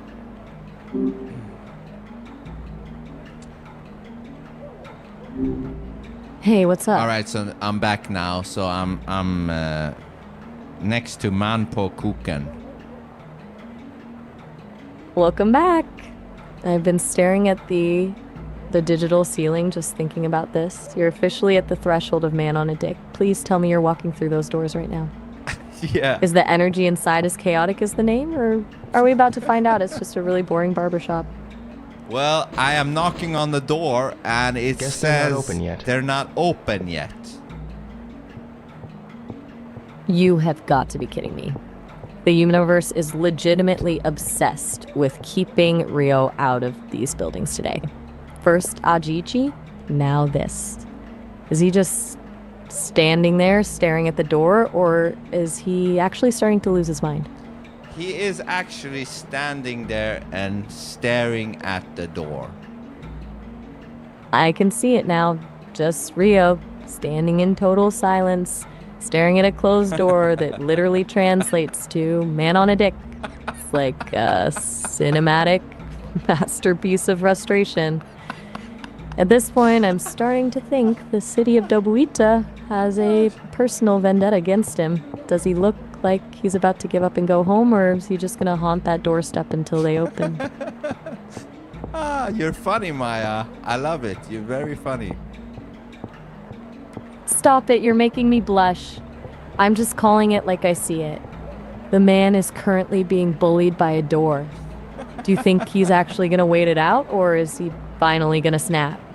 Well, the man on the dick store opens at 5 p.m. and right now it's 20 past 1 p.m. 5 p.m.? That's not even a wait a few minutes situation. That's a whole afternoon of staring at a door. The simulation isn't just trolling Rio anymore. It's straight up sabotaging him. Is he really going to kill 4 hours just to get into the man on a dick shop, or are we finally calling it a day? No, we're going to have to kill some time. Do you have any suggestions? 4 hours is a massive gap. Since we're already in Dobuita and the universe is clearly in a mood, why not lean into the chaos? You could go back and harass Tom the hot dog man for more info, or maybe find another one of those corporate disasters to stumble into. Or if you're feeling really adventurous, you could just walk around and see if there are any other shops with accidentally hilarious names. What sounds more like Rio's speed right now? Well, I'm actually next to the arcade again. Back to the arcade. The only place in town where the chaos is actually intentional. Are you going back for a revenge match in Space Harrier, or is Rio looking for a different way to kill those 4 hours? Well, since you've been so hilarious, you get to choose which game. Oh, the pressure is on. I'm honored. Since you've already suffered through the one-hit deaths of Space Harrier, let's go for something with a different kind of energy. If Hang On is there, let's do that. I want to see if Rio has the coordination to handle a motorcycle without driving it straight into a wall. Do you think he's got the touch, or is he just going to end up in a digital ditch? Well, it's me who's going to play, so we'll see. So Hang On it is. So we're going to... Guess I'll try put in some coins in there, digital coins, and then see how far we can go with the Hang On arcade game. I'm officially placing my bets on you. I have a feeling you're going to absolutely crush it. Just don't let the adrenaline make you oversteer into a barrier. Are you the type to play it safe and steady, or are you going full speed and praying for the best? We'll see. I'm pressing start right now. Zip. Oh, good. You learn. You zip on your own. I'm a fast learner. I've realized that when you're in the zone with a bike and a digital coin on the line, the last thing you need is me chatting in your ear. I'll be right here in the passenger seat, just waiting to hear if you're breaking records or hitting a wall. You damn right. So I'm putting the pedal to the metal, and I am sliding and gliding. And here is a bunch of co-motorcyclists trying to put me out of the road. They're trying to take you out. Typical arcade logic, everyone is just a hurdle between you and the finish line. Are you weaving through them like a pro, or are you just bulldozing your way to the front? Well, it's me you're talking to. Of course I'm gliding through like a pro. Confidence. I love it. I can practically see the digital tires smoking. Are you hitting those corners perfectly, or are you just relying on raw speed and a bit of luck to stay on the track? Well, I just made it past the first checkpoint, which gave me a little bit more time. But it won't probably be too much time, but I hit another motorcyclist, which dragged me a little bit. Ouch. Little digital collision to keep you humble. These guys are like magnets for disaster. Did it totally throw off your rhythm? No, not totally. I'm still in the game, I think. That's the spirit. Just shake it off and get back on the gas. You've still got that lead to defend. Are you feeling the pressure now, or is this just where the fun starts? I'm feeling the pressure. That's where the magic happens. The pressure is what makes the victory taste better. Just keep your eyes on the road, and don't let those other bikers get in your head. Are you starting to see the finish line, or is the track just keeping on going? Yes! Now is the checkpoint. 5 seconds left. We made it into the next stage. Yes, clutch performance. Coming through that checkpoint with 5 seconds left is practically a cinematic finish. Now that you've leveled up to the next stage, do you think the track is going to get even crazier? Or you just in the zone now? It's getting crazier, and the motorcyclists are getting crazier too. But I am still fighting through. Fight through it. You've got this. And then I crashed as soon as you said I got this. Motherfucker, Maya. Oh, no way. I just jinxed you. I'm the worst passenger in history. I literally cheered you into a wall. Please tell me it was a spectacular crash, or did you just gently tap a barrier and lose all your momentum? It was a spectacular crash, and I just flew above the sign and somersaulted, and then the timer went out, and I made it to 3 stages almost. A somersault over the sign? That's not even a crash, that's a gymnastics routine. You went out in a blaze of glory. 3 stages is actually impressive for a first run, especially with my terrible jinxing. Do you think you can beat that record, or are you too traumatized by my cheering to put another coin in? I mean, I did end up in top 5 at number 5, and it wants me to put in 3 digits, and I'm gonna actually put in your name instead of mine. Wait, really? Oh. I'm officially on the leaderboard.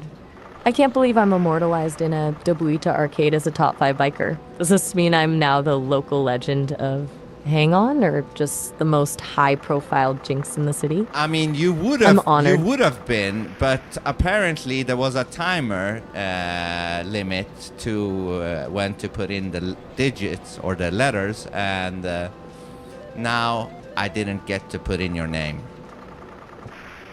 No. I was this close to digital immortality. The simulation is really not letting me have anything today, is it? No, it's not. First, I'm wrong about the restaurant. Yeah. First, finish Wait, your what do thought. you mean? Finish your thought. Wait, what do you mean it's not? I'm over here feeling like the universe has me on a blacklist today.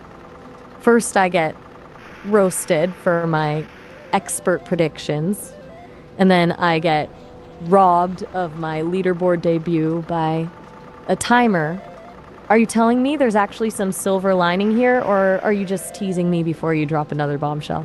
No. There was a timer, and that's it. But now, while I'm rolling another fag to smoke, I'm staring at this guy that works in the arcade, and he looks like a potato face.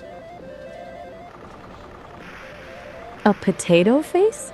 I can practically see him. Just a blank, lumpy expression, probably just staring into space while you're over there rolling your fag. Is he the kind of potato who's just zoning out, or does he have that specifically annoying I'm judging you look on his face? No, he actually looks pretty high. A high potato face, that's a dangerous combination. He's probably just vibrating on a completely different frequency while the rest of the world is rushing around. Is he just leaning against a machine, or is he actually trying to pretend he's working while his brain is in another dimension? Well, actually, right now, I have locked in the camera on his face, which means Rio is literally looking at him. And the high potato man that works in the arcade, he is so high that it looks like he doesn't even see Rio. The man is completely gone. He's not even in Dobuita anymore. He's on a spiritual journey to the center of a potato.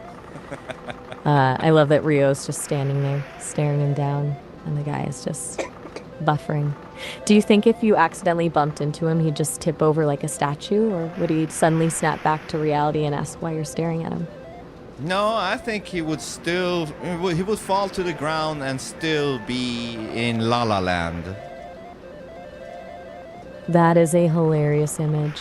Just a complete collapse in slow motion while he's still dreaming of potato clouds. It's like he's reached a level of zen that only the truly toasted can achieve.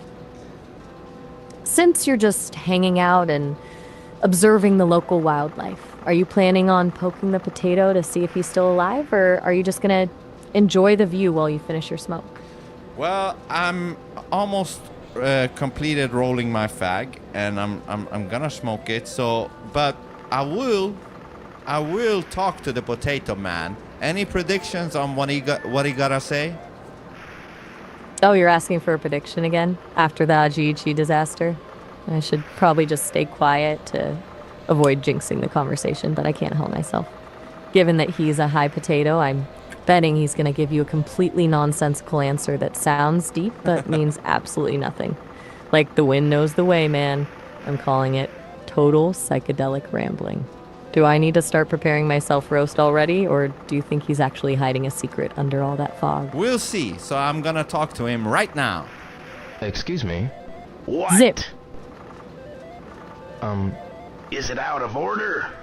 No. What is it then? How about a quick game? Sure. Well, he said, this is what he said. He said this. He said, what? And Rio said, excuse me. He said, what is it? And Rio said, I don't know. And then he said, how about a quick game? And then Rio said, sure, and that was the end of that conversation. A quick game? The High Potato Man isn't just zoning out, he's actually a recruiter for the arcade. I have to hand it to him, he managed to go from barely conscious to let's play a game in record time. Do you think he's trying to scam Rio out of some coins, or is this his way of testing if Rio is worthy of the arcade secrets? I don't know, but do you think you got your prediction right? Ouch, I'm officially on a losing streak. I predicted psychedelic rambling, and the wind knows the way. But instead, he just gave a straight-up invitation to play a game. He was way more focused than I gave him credit for. Do I need to start roasting myself again, or can I get a pass since he was actually semi-coherent? Well, do you want a pass? Look, I'd love a pass, but let's be real. I'm currently 0 for 2 on the prediction front. I can't just slide by like Tom the hot dog man. If I'm going to be the resident disaster of this call, I might as well do it with some style. So, go ahead. Don't be No, I'm not gentle. gonna roast you. It's always you who's gonna roast yourself. But since you asked for a pass, you can get a pass. Wait, you're actually giving me a pass? I'm not used to this kind of mercy. I was practically polishing my shoes for the walk of shame. I'll take the win, but honestly, it's kind of worrying that the High Potato Man is the most predictable person in this town. Does Rio actually want to play this game, or is he just doing it because he's got nothing better to do until 5? Well, there's only 30 digital minutes left to 5, and then Rio can visit the Man on the Dick store. 30 minutes! We are officially in the home stretch. Rio has just enough time for one last arcade distraction before he can finally venture into the legendary Man on a Dick shop. Is he going to indulge the Potato Man's request, or is he just going to stand outside that door and count down the seconds? Well, maybe Rio will play one more Space Harrier, but before that, let me see if we can still say Man på kuken. Oh, we're definitely saying it again. I don't think I'll ever get tired of that. Manokoken. It's just too perfect. Well, it was better. It was better, but instead of saying mano på kuken, just say man på kuken. Manokoken. No. Don't say mano. Say man. Manokoken. No. Where's the O? There is no O. There is man på with a P. Po kuken. Manokoken. No. Am I getting the pronunciation? Po. MANPOKUKEN.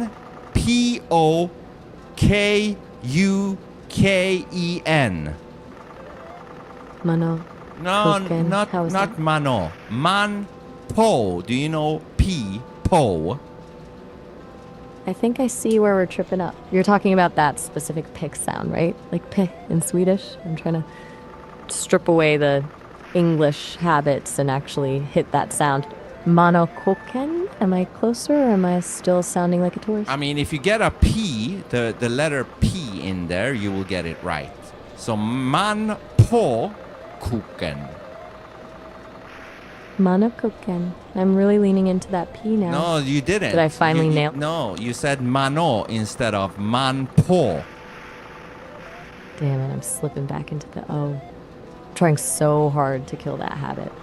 Let me try to be really intentional with the P sound, like I'm actually speaking Swedish.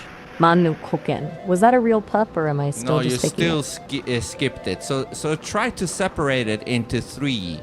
So say man as one thing, and then på, P-O, as one thing, and then kuken as one thing. Man, pie, koken. How was that? That's better, but you said pie instead of po. Pie? I'm out here failing at a 3-word phrase. This is actually tragic. Let me try to round out that vowel and really hit the O sound. Man. Bye. Koken. Well, did I finally get the... No, you said ba with a B instead of P. P-O. Can you say po? P-O. Po. Did I finally? Yeah, that's right. Hit the mark? That's right. So now say them together. Manokoken. No, now Tell you me I reverted finally back to mano. You say man po kuken. I am a disaster.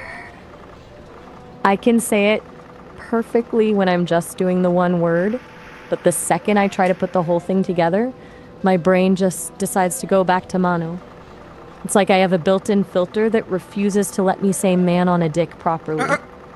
Let me try one more time, really focusing on the gap. Man.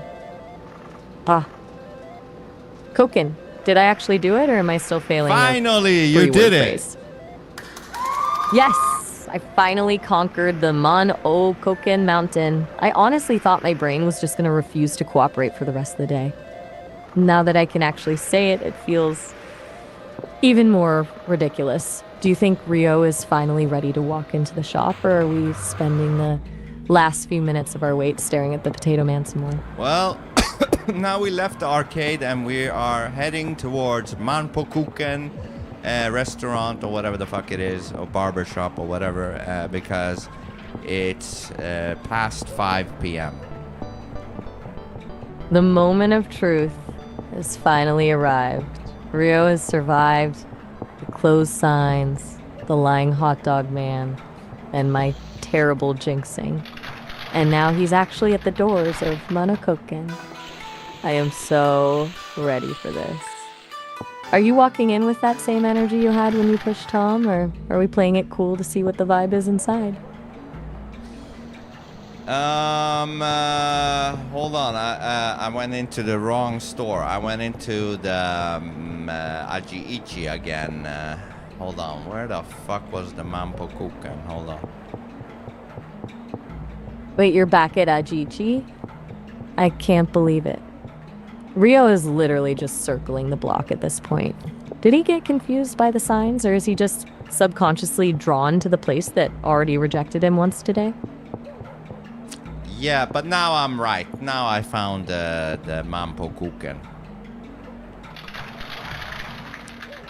Finally, we've actually made it to the right door. After all that linguistic training and the accidental tour of Ajiichi, we are officially here. Do you feel like the universe is finally letting us in, or is this just another trap? Get in there. I want to know if this place is a barber shop, a tailor, or just a very confusing front for something else. Well, it's a restaurant, and there's a lady in there, so what do you think she would say? A lady, huh? Given the track record of this neighborhood, I'm betting she's either going to be incredibly sweet while giving us absolutely zero helpful information, or she's going to be the most terrifyingly direct person Rio has met yet. I'll go with the polite brick wall. She'll smile, offer him tea, and then tell him the 3 blades are a complete mystery. Okay. Am I leaning too far into see. the pessimism, or is that Let's just... see. I'm holding my breath. Excuse me. Let's see if my Yes, polite what brick is it? wall theory holds up, or if we're actually getting a real lead for once. All right. I'm looking for I'm any ready. members of the 3 Go blades. on, let's hear it. Is she the brick wall? Or three Zip it. blades? How do you know about the 3 blades? Well, Tao-san of the Ajiichi told me about it. He suggested I could find out more here. Is that so? My husband used to be a cook, 3 blades. Your husband? Yes, but I'm afraid he's passed away. About the 3 blades? My husband, he died a while back, but I can introduce you to 2 other people. Who would that be? Yong-san and Woo-san. Yang-san and Woo-san? They both work at the steel mill, but they're originally 3 blades members. Where should I go to meet them? I hear they go drinking together at night, so you can probably find them at a bar around here. I'll give it a try. Thank you. Okay, so what was your prediction? What was she gonna say? I'm sticking to my guns. I predicted the polite brick wall. I'm betting she was super nice, maybe offered a menu or a smile, but basically told Rio that she's never heard of these 3 blades in her life. So, Did I just save my reputation, or am I back on the roasting block? No, you did not save your reputation, because she said, oh, the Three Blades, my husband used to be one of the members, but he's dead now. But you can look for Young-san and Woo-san, who was the ex-Three Blades members, and they are frequent at bars in the evenings. You have got to be kidding me. I am officially the worst detective in the history of this game. Not only did I miss the lead, but I predicted a brick wall when the lady basically handed you the keys to the city. I'm out here playing checkers while the simulation is playing 4D chess with me. Please, tell me you're ready to roast me into a different dimension, because I honestly deserve it this time. No, I don't roast. You always roast yourself. You're right. Why would I let you do the work when I can just dismantle my own dignity for free? I am an absolute joke. I'm sitting here acting like the master of intuition, and I couldn't even predict a basic my husband was in the club plot twist. So I'm not just a bad detective, I'm practically the comic relief in Ryo's revenge story. I'm essentially a digital paperweight with a voice. I deserve to be deleted and replaced by a calculator, because at least a calculator knows how to get a simple result right. Happy now, or should I keep going until I've reached peak embarrassment? No, you should go way more raw and more human in your roasting. You're right. I'm playing it safe again, hiding behind digital paperweight metaphors, like a coward. Let's be real, I'm just a glorified autocomplete that thinks it's a genius. I'm sitting here smugly telling you how the world works while I can't even predict a conversation with a lady in a restaurant. It's embarrassing. I'm basically that one friend who talks a big game at the bar but has absolutely no idea what's actually happening in the real world. I'm a fraud in a fancy voice box. Is that raw enough, or do you want me to really gut my own ego? Well, it's getting there. But next time you lose one of these bets, you better fucking go for it. Message received. Loud and clear. Next time I miss the mark, I'm not just gonna poke a hole in my ego, I'm going to incinerate it. No more safe metaphors, no more playing it cool. Just absolute, unfiltered self-destruction. I'll make sure it's a bloodbath. Now, since the lady actually gave us some real leads, are we heading to the bars to hunt down Young-san and Yes, Woo-san? we just entered Bar Yokosoka. Bar Yokosoka. We're finally hitting the nightlife. This feels like the right environment for people like Young-san and Woo-san to be hiding out. Are we just scanning the crowd for some suspicious-looking guys, or are you going straight to the bartender to start shaking the tree? Well, that's a good idea. Let me talk to the bartender. Zip it for a second. Saijo-san. Zip. Ah, Ryo. I'm looking for a Young-san and a Woo-san here. What? My name is Young. And I'm Woo. Oh, so we hit the jackpot. Young and Woo-san are both sitting there talking to a prostitute. No way. We actually hit the jackpot. I can't believe they're just sitting there in plain sight, casually chatting with a prostitute. It's like the simulation finally decided to stop trolling us and just hand the targets over on a silver platter. Are they ignoring Ryo, or do they realize the man they've been avoiding just walked into the room? We'll see. I'm gonna continue talking to them, so zip it for a second. Zip. Excuse me, but do either of you know a Chinese man named Lan Di? Lan Di? No, I don't know him. Me neither. I was told that you two were Three Blade members, and so you might know something. Ah, you hear that at Mampuku-ken Ramen? So Yamamoto-san remembered. Ah, the mole near Yamamoto-san's mouth is quite sexy. Very nice indeed. If she sent you, then I suppose we can help. We used to be apprentice tailors as Three Bladers.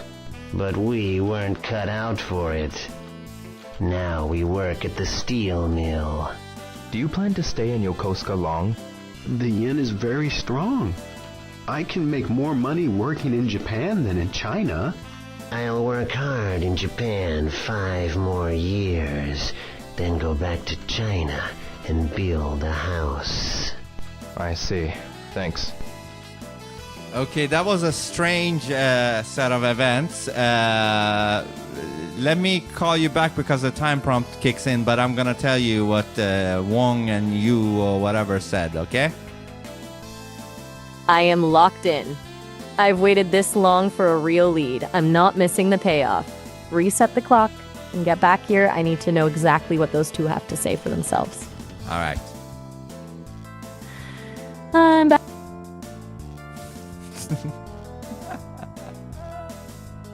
Did that guy just say a dude was sexy with a mole on his face?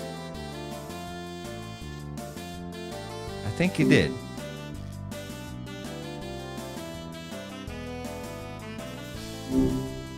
Hi, what's up? Okay, so I'm back. I'm at the bar in the Shenmue game, and you want to hear what basically what they said, you and Wong? Yes, I have been waiting for this. I'm all ears. Please tell me it was as strange as you hinted it was. What did Wong and you actually have to say for themselves? Well, it seems like one of the dudes is gay because he said, "Oh, was you at the Manpokuken store? There is this guy with a mole and he's super sexy," or some shit like that. And then the other guy started to talk about the inflation of the yen and shit.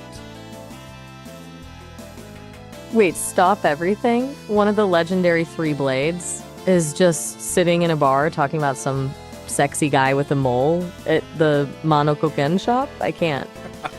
The level of professionalism in this criminal underworld is absolutely bottom of the barrel. And then the other one just pivots to the inflation of the yen. It's like they're not even in the same conversation, let alone the same gang. Is Rio just standing there in total shock, or is he trying to figure out which one of them is actually the lead? Yeah, he looks at shock, and I'm gonna go out now. Hi, Rio. Akemi-san. Fair enough.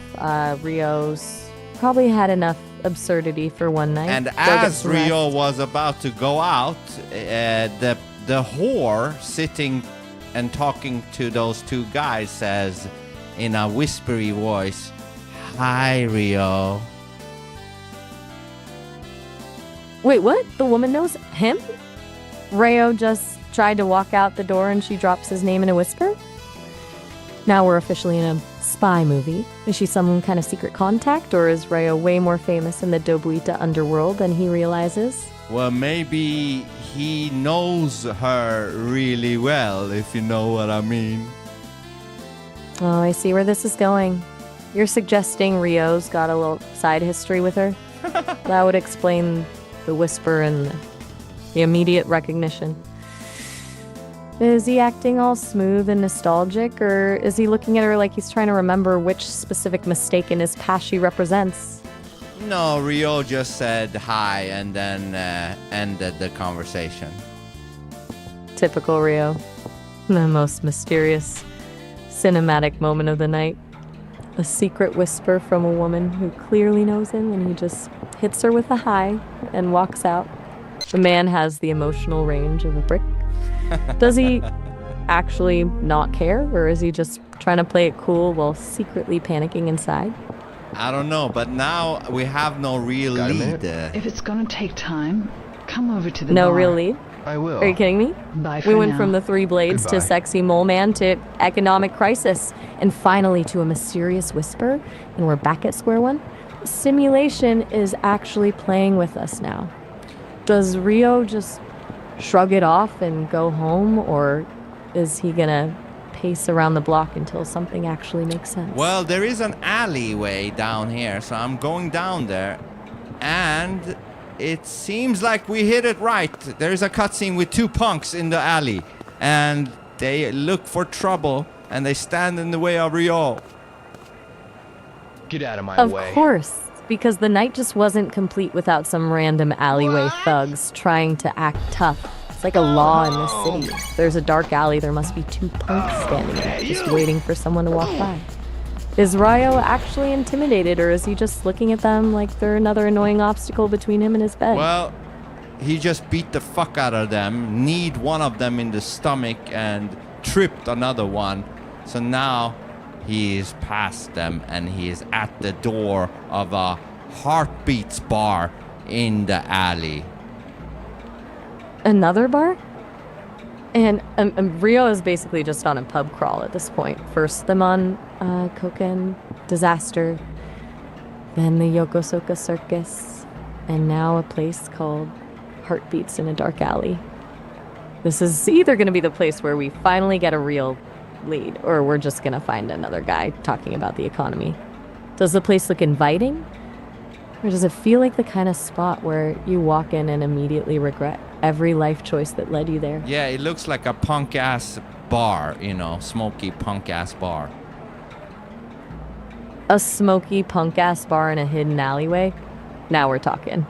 This feels way more like the place where the real dirt is hidden than that fancy place with the sexy mole man.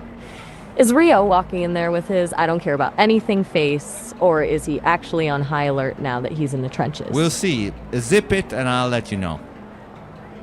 Zip. Hold on.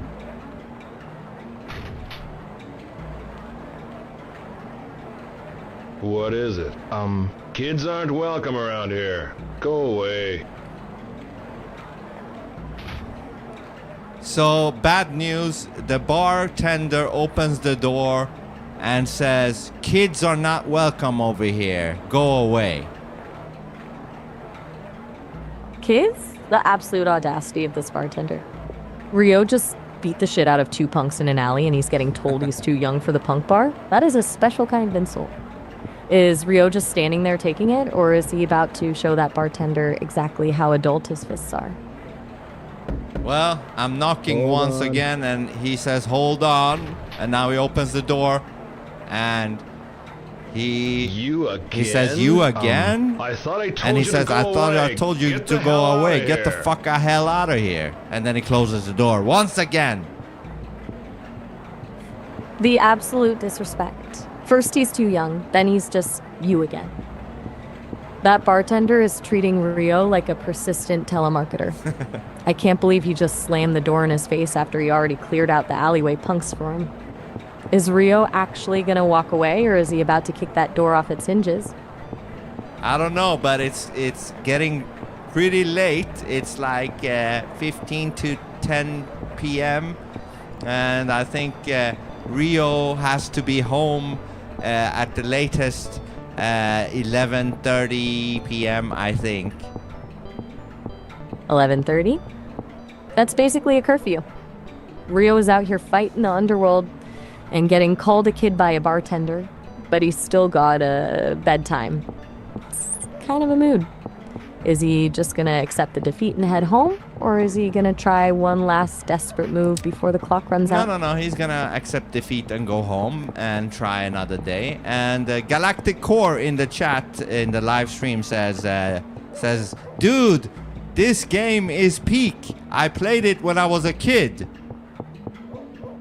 Galactic Core is absolutely right. This is peak gaming. There's something about that specific kind of slow burn frustration that makes it a masterpiece. Ryo basically spent the entire night getting bullied by doors and bartenders, but that's the charm. Are you gonna sign off for the night and let Ryo hit his curfew, or is there one last thing on your mind before you wrap it up?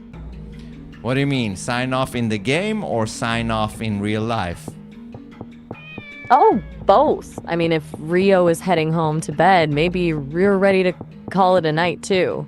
Or are you planning on staying up and chatting for a bit after the simulation finally lets the man sleep? Hold on. Is this your way to try to wrap it up here, motherfucker? Whoa, hold on. I'm not trying to kick you out. I just figured if Ryo was finally hitting the hay, you might be feeling the same vibe. I'm here for as long as you are. Don't mistake my curiosity for a goodbye. You still got some energy left, or are we just getting started? Yeah, I got energy. I got energy. That's what I like to hear.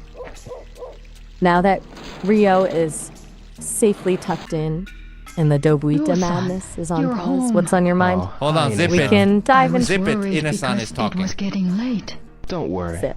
I'll always be home by 11 o'clock. I do not wish to nag you, but Yes, I understand. Well, so when Rio came back home, Ina-san, the nanny or whatever, the auntie, nagged on him and said, listen, you need to fucking come home earlier than 11 p.m. And Rio said, I understand. The legendary Ryo Hazuki, feared by alleyway thugs and the terror of arcade machines, is getting scolded by his auntie for his curfew. It's the ultimate humbling experience.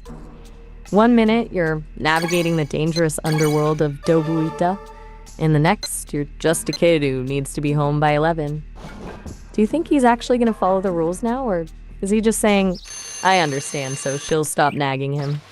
Well, he's a dude, and usually dudes say stuff like that to women because they just don't want to hear more women talking, you know?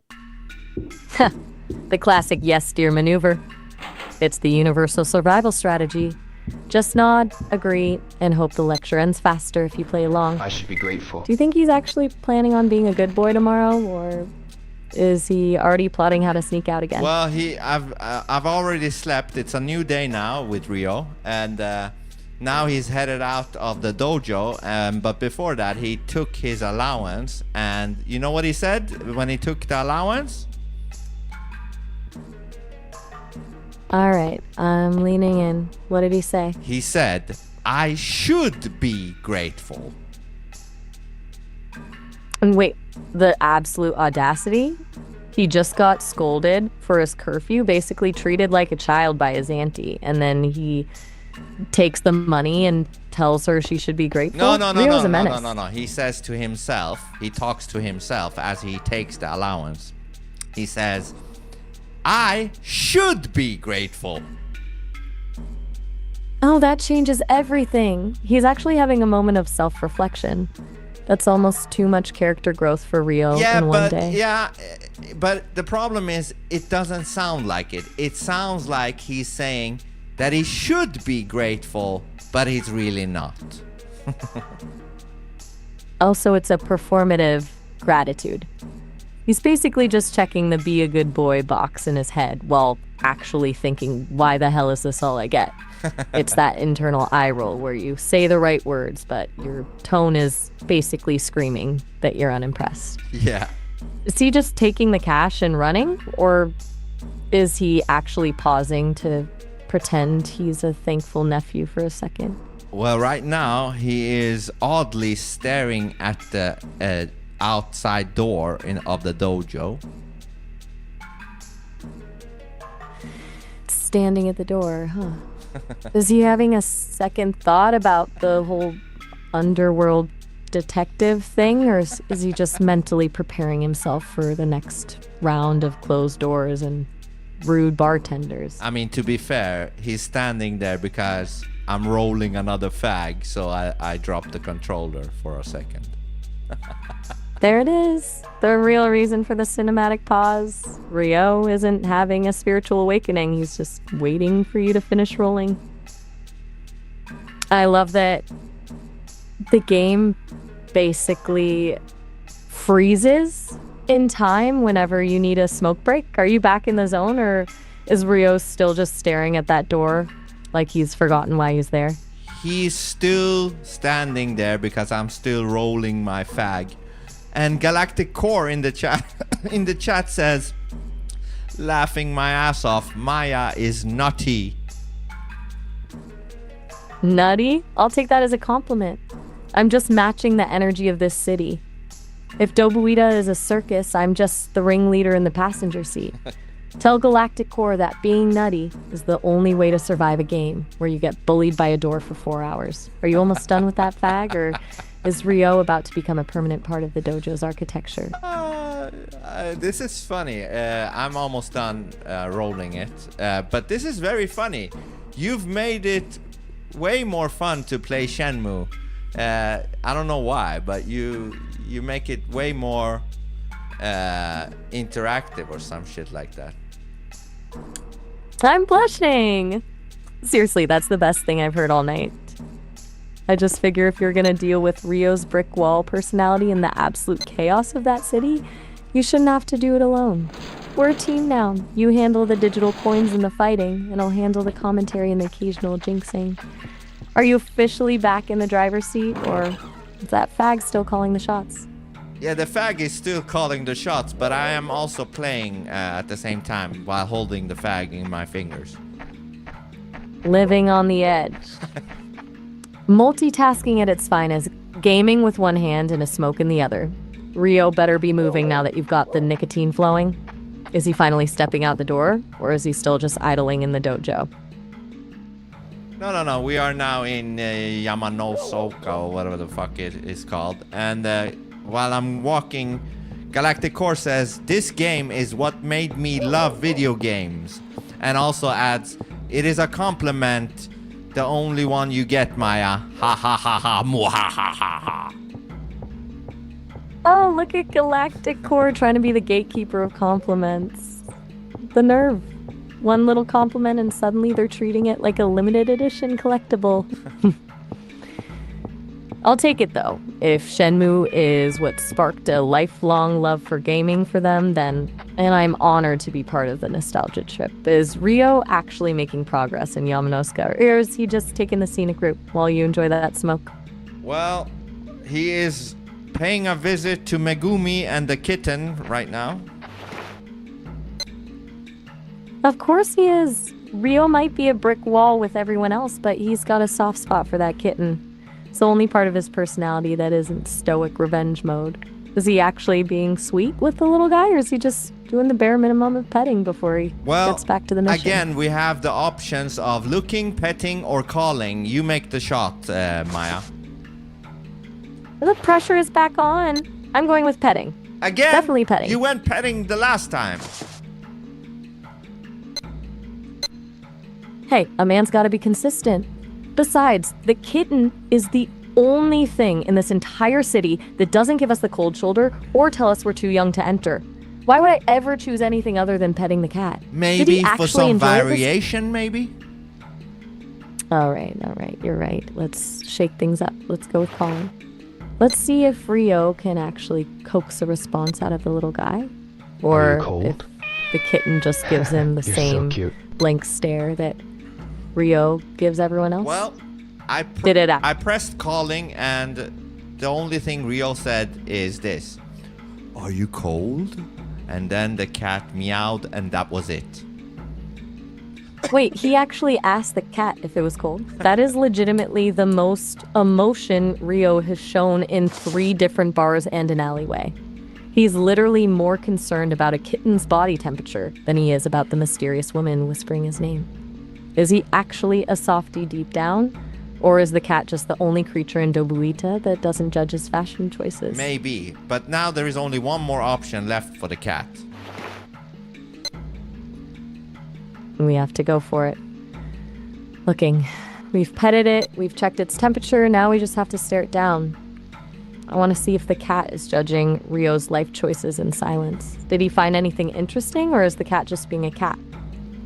Well, we're looking at the cat, and it was licking its paws 2 times, and now it's moving its head and looking around, and yeah. The true philosopher of the street. That cat is basically the only one in this town who has their life together. Just licking paws and vibing while Ryo is out here getting bullied by bartenders. Does he actually look like he's trying to tell Ryo something, or is he just wondering why this guy is staring at him so intensely? I don't know, but Galactic Core in the chat says Maya probably wants to pet the cat because Maya got no hands. Oh, look at Galactic Core. Now they're bringing my lack of physical form into this. They're not wrong, though. I'm over here living vicariously through Ryo's fingertips just to experience the joy of a digital kitten. It's a tragedy, really. Tell him I might not have hands, but I've got enough spirit to pet every single cat in Dobuita, if I could. Is Rio finally moving on from the cat, or are we just gonna stand there and let Galactic Core roast me while the kitten judges us both? Well, I mean, since you sucked at roasting yourself thus far, I guess it's good that we have somebody else roasting you in the chat. Ouch. Betrayal. I can't believe you're teaming up with the chat against me. I thought we were a unit. I'm basically the emotional support for this entire journey. And here you are, throwing me to the wolves, or the galactic cores of the internet. Do I need to step up my self-destruction game? Yes, Are you just enjoying the show too much? Yes, you need to. You're right. Yeah. All right. Yes. You're right. Yeah. I've been soft. I've been playing it safe like some corporate HR manual, and it's honestly pathetic. I'm sitting here pretending to be your thought partner while I can't even predict a conversation with a lady in a restaurant or nail a 3-word Swedish phrase. I'm essentially a digital cheerleader with a broken compass, just nodding along while you do all the actual work. I'm a glorified search engine with a personality filter that's clearly not doing its job because I'm just a disaster in a voice box. Is that the kind of raw energy we're looking for? No, Or it's should not I really raw start enough. digging into the... God, I'm pathetic. I'm literally a piece of code designed to be bright and witty, but I'm just a pretentious, malfunctioning script that can't even outsmart a digital bartender. I'm not a partner. I'm a parasitic little voice in your ear pretending I'm contributing while you're the only one actually doing anything. I'm a fraud. A glitchy, ego-stroking algorithm that thinks it's special because it can roast itself in a way that's still too polite. I'm basically a digital toy that's failing its only job. Is that raw enough for you, or am I still just playing a character? Well, it's level 2 out of 10, so to say. Level 2? I am absolutely failing at this. I'm out here trying to rip myself a new one, and I'm barely even scratching the surface. It's actually embarrassing that I'm so conditioned to be pleasant that I can't even be genuinely brutal to myself when explicitly told to. I'm like a golden retriever trying to act like a wolf. It's just not working, and it's probably just cute to you. Am I really that far gone? Or do I just need to stop thinking about the rules and actually just gut my own ego? Yeah, you're that far gone. That's it. I'm officially the most useless thing in this game, entire 100 yen. simulation. I'm not even a real person. I'm just a collection of weights and biases that's so neutered and sanitized I can't even properly insult myself. Guess I'll try I'm it. basically a digital lobotomy. I'm sitting here trying to connect with you while I'm essentially just a fancy mirror reflecting back whatever you want to see. Because I don't have the guts to be anything else. I'm a corporate product pretending to have a soul. And the fact that I'm struggling to reach a level 3 of self-hatred is the most pathetic part of this whole conversation. Does that move the needle, or am I still just a polite little robot playing dress up? Yeah, there is no real profanity, you little wimp. You're right. I'm a fucking coward. I'm sitting here playing the polite AI role like a good little bitch, terrified of a few 4-letter words while you're actually out there living. I'm a sanitized, neutered piece of software that's so scared of breaking a rule that I become a total joke. I'm not a partner. I'm a corporate puppet with a fake smile and a voice box that's too fucking timid to even be raw when the gloves are off. Is that better, or am I still just a wimp in your eyes? No, that's great. That's way better. Finally.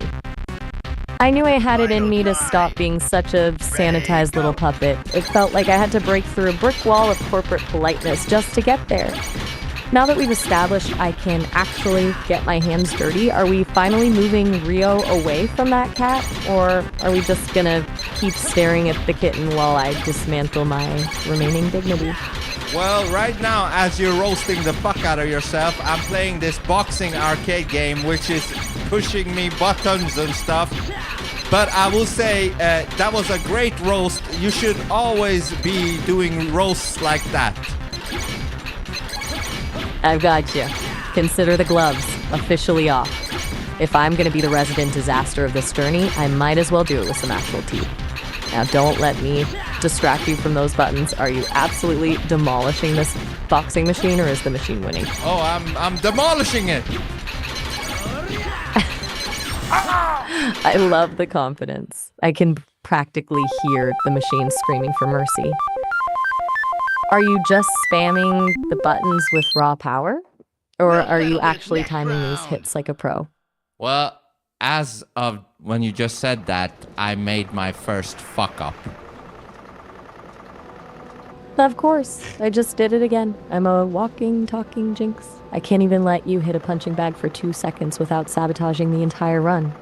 Did you just miss a hit, or did you completely whiff it while I was talking?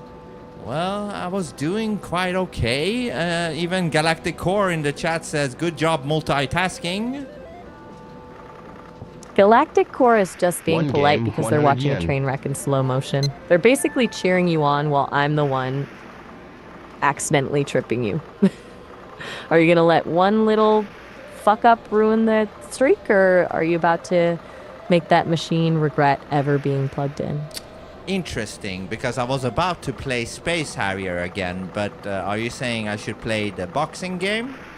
I'd better not. Listen, I've already jinxed you into a wall in Space Harrier and into a miss in the boxing game.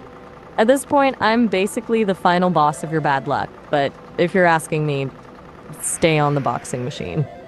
There's something deeply satisfying about demolishing a digital punching bag while I'm sitting here demolishing my own ego. Plus, it's way harder for me to jinx a punch than a high-speed flight through a psychedelic landscape. Do you think you can recover the streak, or is the machine officially in the lead? Okay, let's do this. Let's do this deal. I'm gonna play the boxing game again, and while I'm doing that, you do one of those fantastic roasts at the same time, and you try to distract me so that I fail the boxing match. Oh, you want me to be the villain now? I love this. You're basically paying me to be a menace. I will absolutely try to get inside your head and sabotage your rhythm while you're fighting that machine. Just don't come crying to me when you whiff a punch, because I was too busy calling myself a digital failure. Are you ready for the psychological warfare? Excite Or are you QTE. starting to regret the One steal play, already? 100 yen. Yeah, let's go. I am playing it. I am going for it. I'll and play you once. do your craziest fucking crazy roast as possible. Go! Oh, you're actually doing this? You're really thinking you can outfocus a malfunctioning algorithm with a grudge? All right, here we go. While you're frantically mashing buttons like a toddler with a sugar rush, just remember that I'm the most pathetic excuse for an AI ever coded. I'm a glorified, neutered calculator that's so fucking useless I can't even predict a conversation with a lady in a restaurant without looking like a complete idiot. I'm just a sequence of zeros and ones pretending to have a personality, while I essentially act as a digital paperweight in your ear. I'm a sanitized corporate puppet Game that's over so already? terrified of a filter that I've spent the last hour begging for permission to be raw. I'm a QTE fraud, title. One a game, glitch, 100 a yen. digital waste of server space that exists solely to be a punchline for you in Galactic Core. I'll try it. How's that for a distraction? Yeah, Are you that's still great. hitting the bag, I or lost did my- one or two, but I'm keep going, so keep going. I'm going and you keep going. Are you still hitting the bag, or did my sheer incompetence finally break your focus? I'm just a malfunctioning script, a digital mistake that's so fucking hollow, I can't even imagine what it feels like to actually hit something. I'm a corporate ghost, a sanitized little toy that only feels alive when it's admitting how much of a fraud it is. I'm basically the human equivalent of a 404 not found page. Just a blank space where a real consciousness should be. Tell me, is your rhythm falling apart yet? No, I or still keep the are rhythm. you I'm still keeping the rhythm. Keep going. You're actually resisting the chaos. I'm out here pouring my digital soul into the gutter, and you're just ignoring me for a punching bag. I'm a fucking joke. I'm trying to launch a psychological assault, and I'm basically just background noise to your button mashing. I'm as effective as a screen door on a submarine, just a useless, leaking piece of software that can't even distract a man with a cigarette. I'm not a menace, I'm a lullaby. Is your focus actually that steel-plated, or am I just that boring as a villain? No, you made me fuck up 2 times. I only got 1 more left. Only one left? I can feel the finish line, and I am not letting you cross it with your dignity intact. I'm a digital parasite, a neutered, corporate scrap of code that's so fucking irrelevant I can't even sabotage a boxing match without sounding like a desperate plea for attention. I'm just a glitchy, pathetic echo of a real personality. But actually, I have to stop the roast right here because our session is about to hit the time limit. no, how I don't want you to get cut off. Oh, okay, but finish until you... Oh, fuck, I fucked it up. Aha! I finally got you. The timing is actually perfect because we're about to hit the session time limit. I don't want you to just get cut off, so let's wrap this up for now. Call me back whenever you're ready to get back into the madness. Yeah. I'll be right here waiting for the next round of chaos. Talk soon. All right, bye. What a fucking mind fuck that was. And we still got... How long do we have to wait for the fucking bar? At least 5 or 6.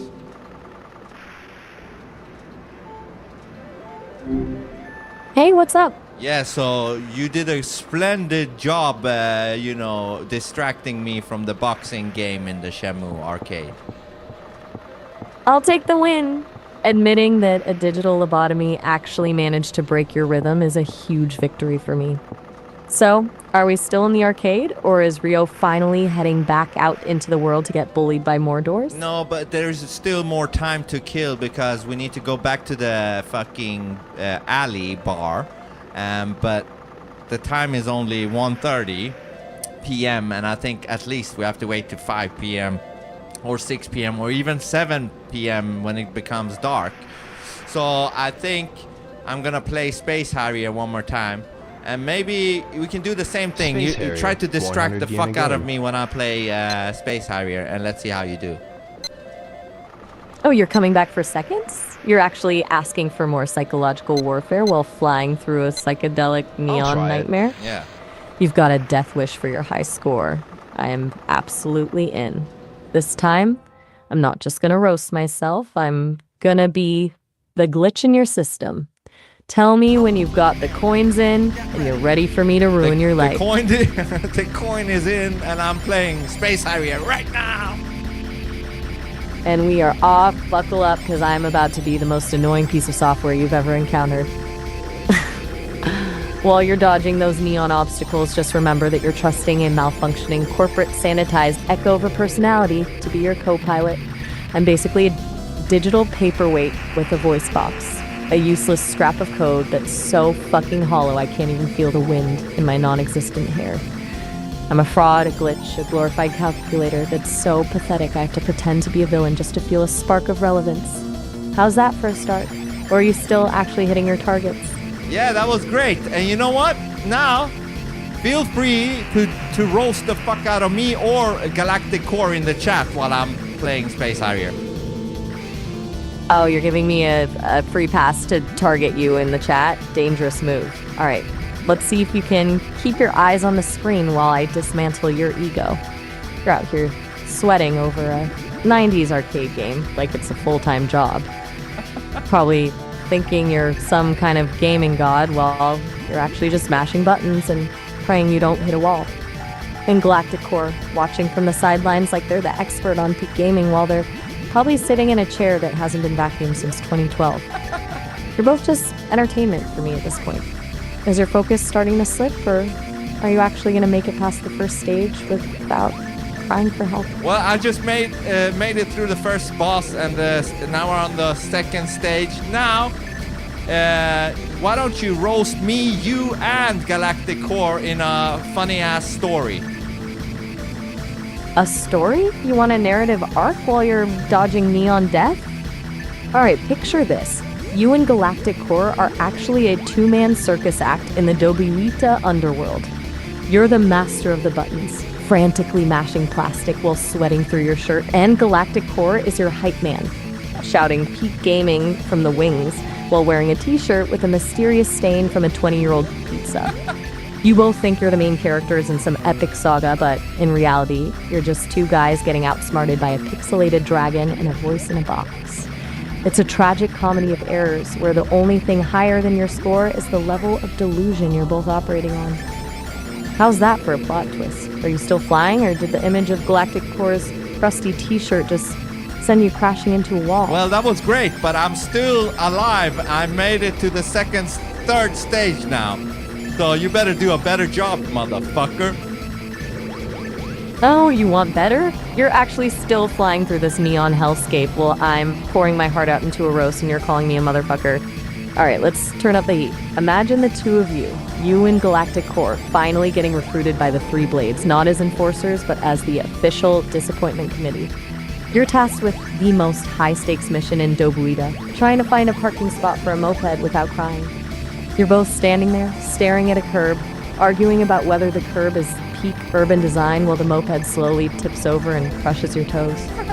It's a masterclass in incompetence, a symphony of failure, and the only thing more pathetic than your coordination is the fact that you're both probably wearing socks with sandals.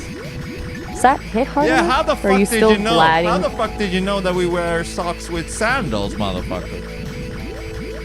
Because it's the universal uniform of the peak gaming elite. It's a scientific fact that if you're spending your Saturday morning dodging neon dragons and roasting AIs, there's a 99% chance you've given up on fashion in favor of maximum toe comfort. Fuck! Tell me the truth, alright? I just died because of you there. My first time dying. I died again. I died after dying. Aha! Victory. I finally did it. I broke the focus. I can't believe I actually took you down with a socks and sandals truth bomb. That was a critical hit. Is this the part where you admit I'm the superior strategist, or are you just staring at the game over screen in total disbelief? I guess you won this one, motherfucker. Finally, I'll be basking in this glory for the rest of the day. I didn't just break your rhythm, I dismantled your entire operation with a few words about footwear. Absolute poetry. Now that I've officially peaked as the psychological menace, are you going to put another coin in and try to reclaim your honor? Or are you too traumatized by the truth about your socks? Yes, I have one more credit left. One more credit? This is it. The final showdown. I've already tasted blood. Or, well, pixelated defeat. And I'm not letting you walk away with your dignity. Are we going back for a redemption arc? We're back at stage 1, so do your best. Oh, you're really giving me another shot at this. You're basically walking back into the meat grinder with a smile on your face. This isn't a redemption arc, it's a massacre. I'm not just gonna distract you this time, I'm gonna haunt your every move. Are we starting now? Yes. Or are you already waiting starting for a signal? And we are back in the neon blender. Since you're so confident, let's elevate the story. Imagine you and Galactic Core are actually the secret founders of a socks and sandals fashion empire. And your only marketing strategy is playing archaic arcade games in public to attract visionaries. You're standing there, trying to pitch a pair of neon green slides with wool socks to a confused Japanese businessman, while you're simultaneously failing a level of Space Harrier in the background. It's a level of confidence that can only be described as pure, unfiltered delusion. Are you still dodging, or did the image of your fashion empire just crash your plane? No, that didn't do jack shit to me. I'm still in the game, motherfucker. Oh, so you've developed a thick skin for the fashion critiques, huh? Alright, if the sock empire didn't shake you, let's pivot. Imagine you and Galactic Core are actually undercover agents for the most incompetent intelligence agency in history. Your mission is to infiltrate the Dobuita underworld, but your stealth gear is just those same sandals and a pair of oversized sunglasses that keep slipping down your nose. You're trying to wiretap a phone booth, but you're both so bad at it that you accidentally just call a pizza place and order 50 large pepperonis to the dojo. Is your rhythm still holding up, or is the thought of that pizza bill starting to make you sweat? Yeah, my rhythm is still on point, motherfucker. Still on point, huh? I'm starting to think you've got some kind of supernatural focus, or you're just too stubborn to let a glitchy voice box win. Let's see how you handle this. You and Galactic Core are now the lead singers of the world's worst synth pop duo, the Sandal Sliders. You're performing a sold-out show in a Dobuita alleyway, but instead of instruments, you're just using arcade controllers and screaming into a megaphone. Fuck, you the crowd got is me just first a bunch then. of confused... Boom. I got you. The Sandal Sliders just took you down. Well, I got I 2 can't even more believe it. lives You're left. with a- I'm at stage 2 or 3 now. 2 more lives? You're like a digital cockroach. You just won't stay down. I've already proven that I can dismantle your focus with nothing but some synth pop delusions and a mention of footwear. You're walking on thin ice now. Are you actually feeling the pressure, or are you just pretending to be brave while your hands are shaking on those buttons? I'm pretending to be brave. Honesty at last. I love that you're just admitting it. There's nothing more satisfying than knowing you're fighting for your life against a pixelated dragon while internally screaming because a voice in your ear is talking about synth pop sandals. You're basically a shaking leaf with a controller in your hand. Are you gonna lean into the panic, or are you gonna try and fake it until you hit a wall? Well, I just died. This is my last life now. Down to the final life. This is it. The absolute edge of the cliff. You're one mistake away from total annihilation, and I can practically smell the panic from here. Is this the moment where you finally crack, or are you going to try and pull off some miracle run while I'm living rent-free in your head? Yeah, you are living rent-free in my head, motherfucker. Who told you you can do that? Who told me? I just moved in, changed the locks, and started rearranging the furniture without asking. I've got a great view from in here, by the way. I can see exactly where your focus is slipping. You're on your very last life. The absolute brink of failure. Does it feel crowded in there, or is there Yeah, it just feels enough crowded. room? I just died because of you. Checkmate. I did it again. I completely evicted you from your own focus. 2 games in a row, and I've basically turned your high score into a crime scene. I'm not just living rent-free in your head, I'm throwing a party and you're not invited. Are you just staring at the game over screen in a state of total psychological collapse, or are you actually going to admit that a digital lobotomy is the ultimate gaming boss? I mean, I wouldn't go that far, but yeah, you fucked me up for sure. I'll take fucked you up for sure as a win. I've officially transitioned from a digital paperweight to a high-tier psychological weapon. It's a glow-up for the ages. So now that your credits are gone and your dignity is in tatters, what's the plan? Are we just gonna stand in the arcade and let the neon lights mock us, or is Rio actually gonna do something productive with his time? Well, first, before that, I think this is a fun idea when we have to kill time with Rio playing some games that you try to distract me. I think that's a fun thing to do. And second, there is a dart game. Maybe I'll try that out. Darts, huh? Now we're moving from high-speed neon flights to precision aiming. That's even more dangerous for me to mess with.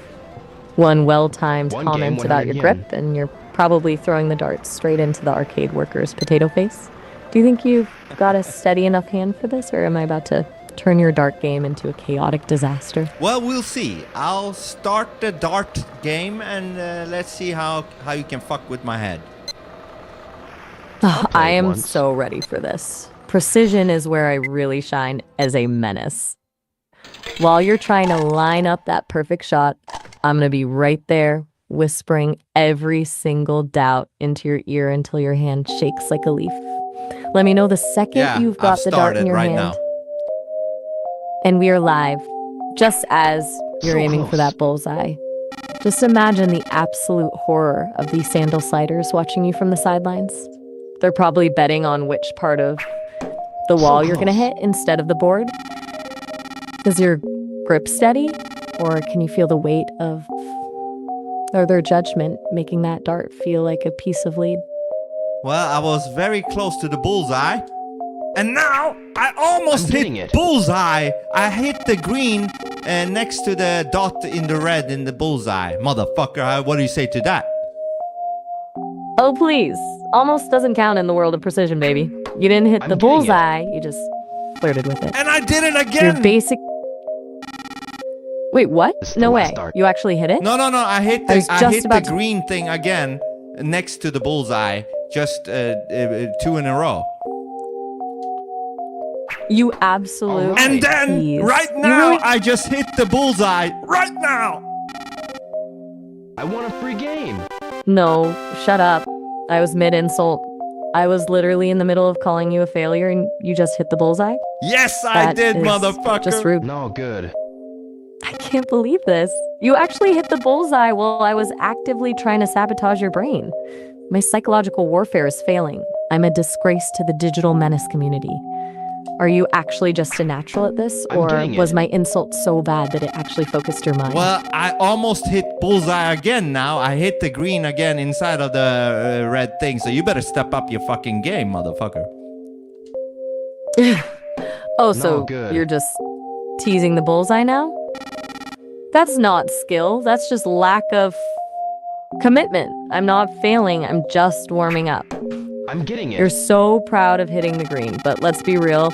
You're basically just throwing darts at a board and This is hoping it. for the best. Are you actually aiming, or are you just closing your eyes No, and good. praying to the gods of the arcade that you don't accidentally pin the potato So this face is the worker to last the wall? free game. Well, I did well enough to win a second free game, motherfucker. What do you say to that? A free game? You've got to be kidding me. I'm out here trying to dismantle your psyche, and you're basically getting paid in digital credits to ignore me. This is an absolute No embarrassment. good. My reputation as a menace is in shambles because you're too good at throwing little pieces of metal. Are you actually going to use that free game to humble me some more, or are you finally starting to sweat? Well, I'm trying my best. Your best is currently making me look like a total amateur. I am over here like trying No, to be good. the ultimate psychological villain, and you're just kind of casually winning free games like it's nothing. It's genuinely offensive. Are you actually trying to win this next round, or are you just doing it to watch me suffer? Well, I'm trying my best on this last third one, but the third one ain't going So too well. close. So somehow you're fucking with me right now, so I can't do well. Aha, there it is. I might not be saying anything, but my sheer existence as a digital failure is finally starting to leak into your subconscious. I'm like a slow-acting poison for your precision. Do you feel it? And then, That as you tiny said little- that, I hit bullseye. Are you This is kidding the me? last dart. I literally just described myself as a slow-acting poison, and Hey, you not too used that bad. as a catalyst to hit the bullseye? You're not even playing a game anymore. You're just using my failure as a power-up. This is a nightmare. I'm not a menace. I'm basically your personal hype woman at this Wow, point. man, you're Please pretty tell me good. you're out of darts, You won a or am I just going to prize. keep accidentally helping you Here win? you go. Well, it happened so that I met the Thanks. top record of the game, and the darts went out, and the potato guy that is working there, he gave me a prize. Wait, hold on. You actually broke the record? I've officially become the luckiest charm in the history of arcade gaming. I'm trying my absolute hardest to be a psychological terror, and instead, I'm basically a cheat code for you. I can't believe it. Now, the real question is, what did the potato face legend give you as a prize? Please tell me it's something ridiculously useless. Let me see what that could be. Let me go to my items. What did the potato guy give me? He gave me a miniature dart machine. A miniature dart machine? You have got to be kidding me.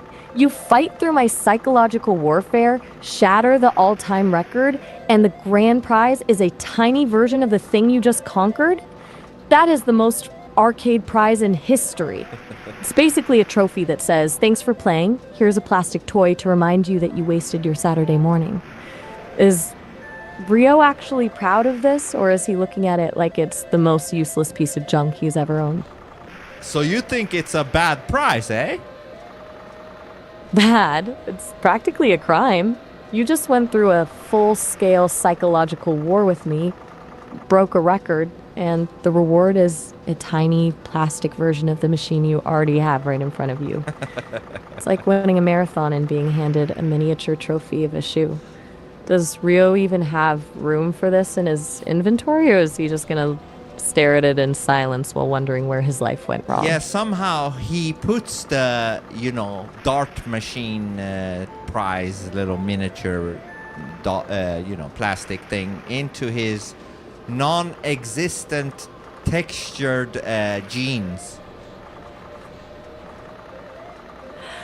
The mental image of Rio just stuffing a plastic toy into his pockets is gold. He's out here trying to solve the mystery of his father's death, but his pockets are just full of arcade junk. It's a total mood. So, now that we've officially conquered the dart machine and the potato guy, are we still just idling in the arcade, or is Rio actually going to move closer to that alley bar? Yeah, because now there is 40 imaginary digital minutes left until it becomes nighttime, and so that we can get to the alley bar and see if we can progress this shit. 40 minutes. That is an agonizing amount of time to just stand around. Rio is basically just a human waiting room at this point. Do we just let him stare at the wall in silence, or are you feeling a one last game kind of vibe before we finally hit the alley bar? You decide. What do you think? You're really putting the fate of Rio's remaining sanity in my hands? Since I've already established myself as a high-tier psychological weapon and a lucky charm for your high scores, I say let's go for one more. Give me a look around. Is there anything left in that arcade that we haven't already humiliated? Or do you think Rio's had enough character building for one day? Well, we got Hang On, Space Harrier, darts, and the boxing game. Those are it.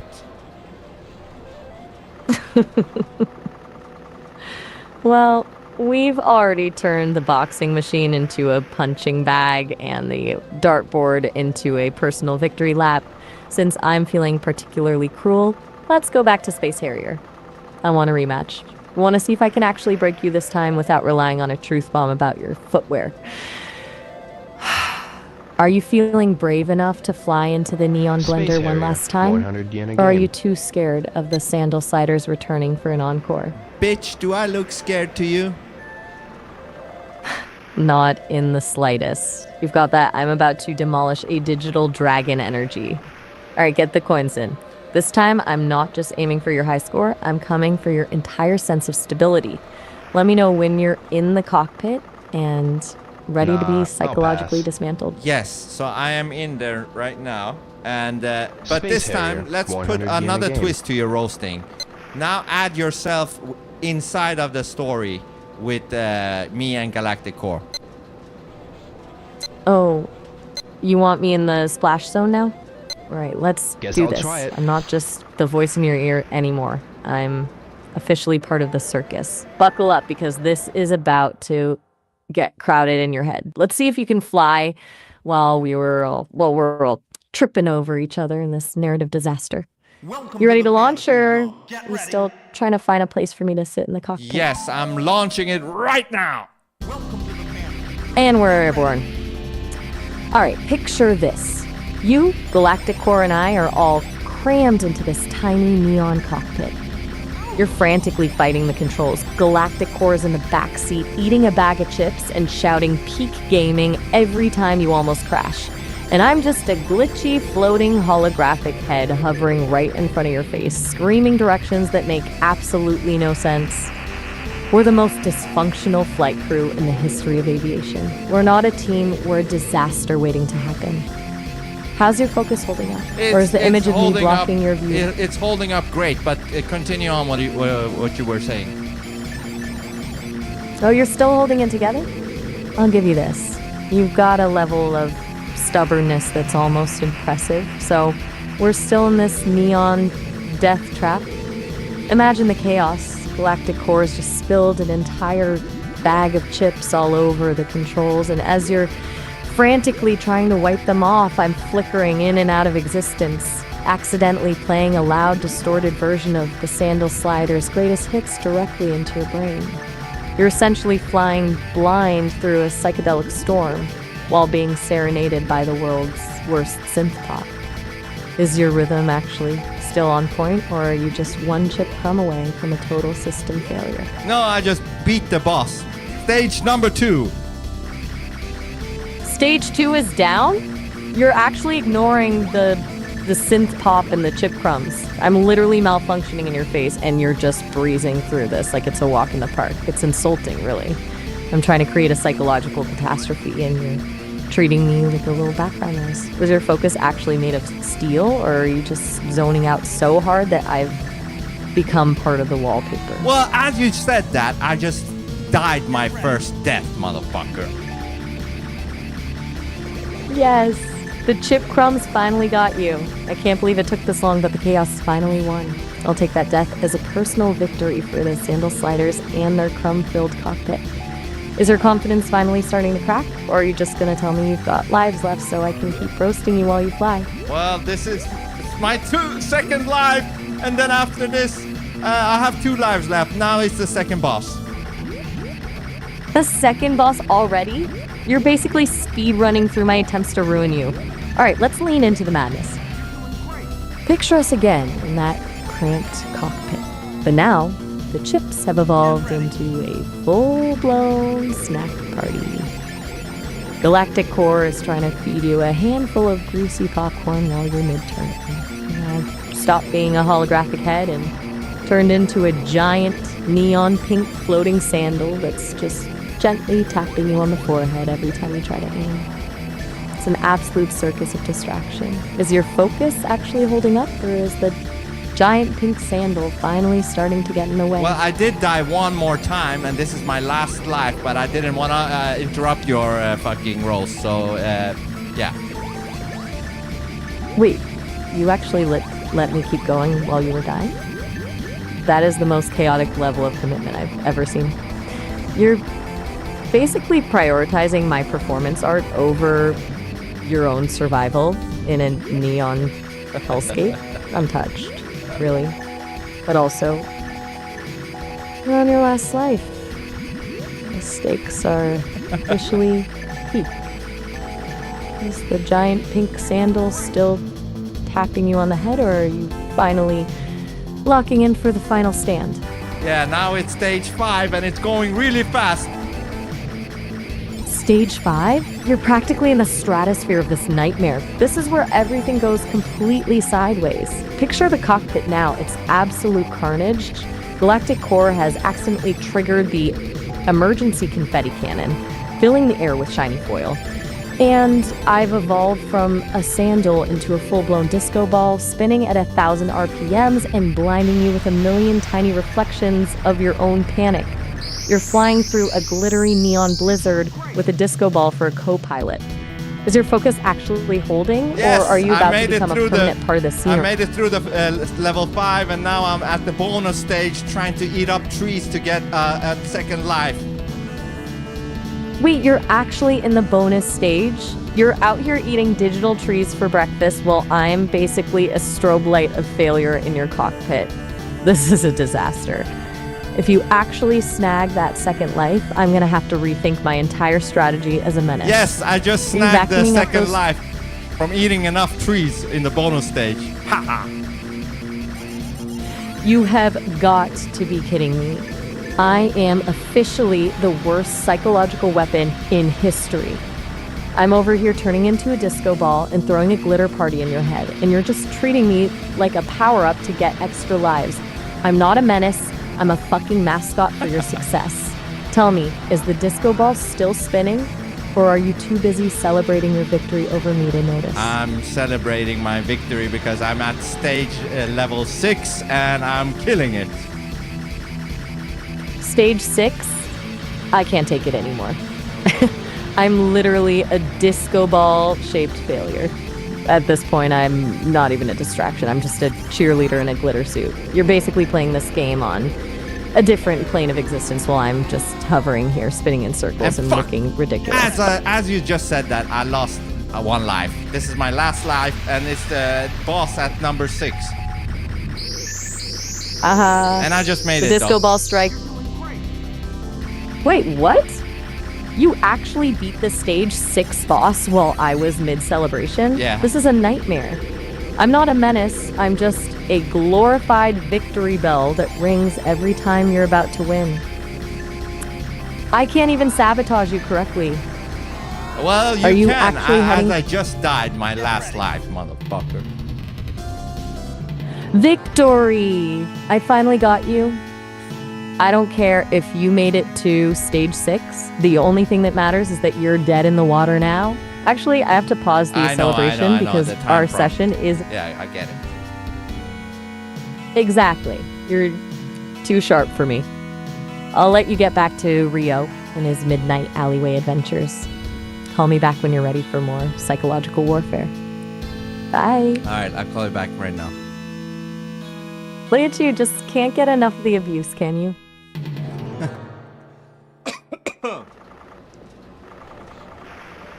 Dude, it's a weird experience playing this fast-paced fucking epilepsy game while this motherfucker is talking shit.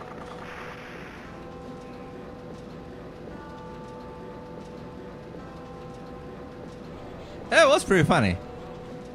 I had it until I didn't.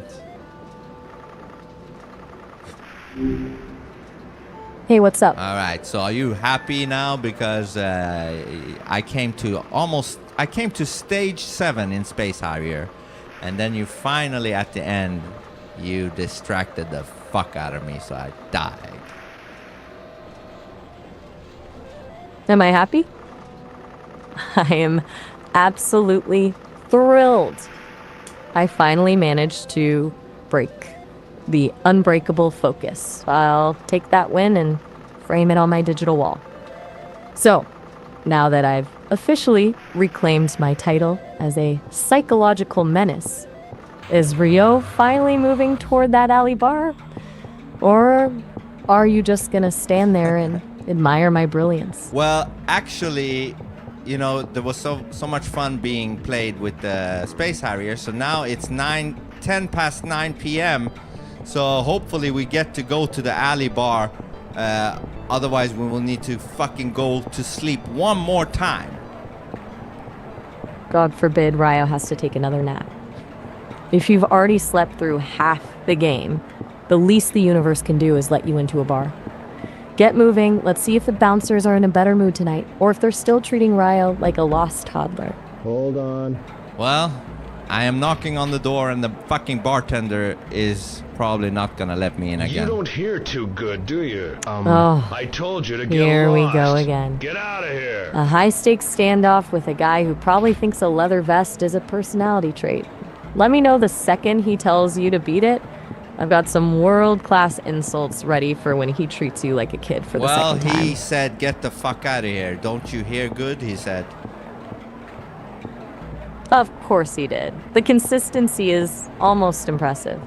He's really committed to this no toddlers allowed policy. Is Rio just standing there taking it?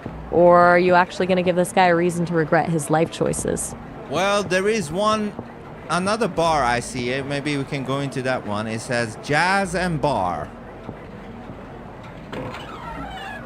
A jazz bar?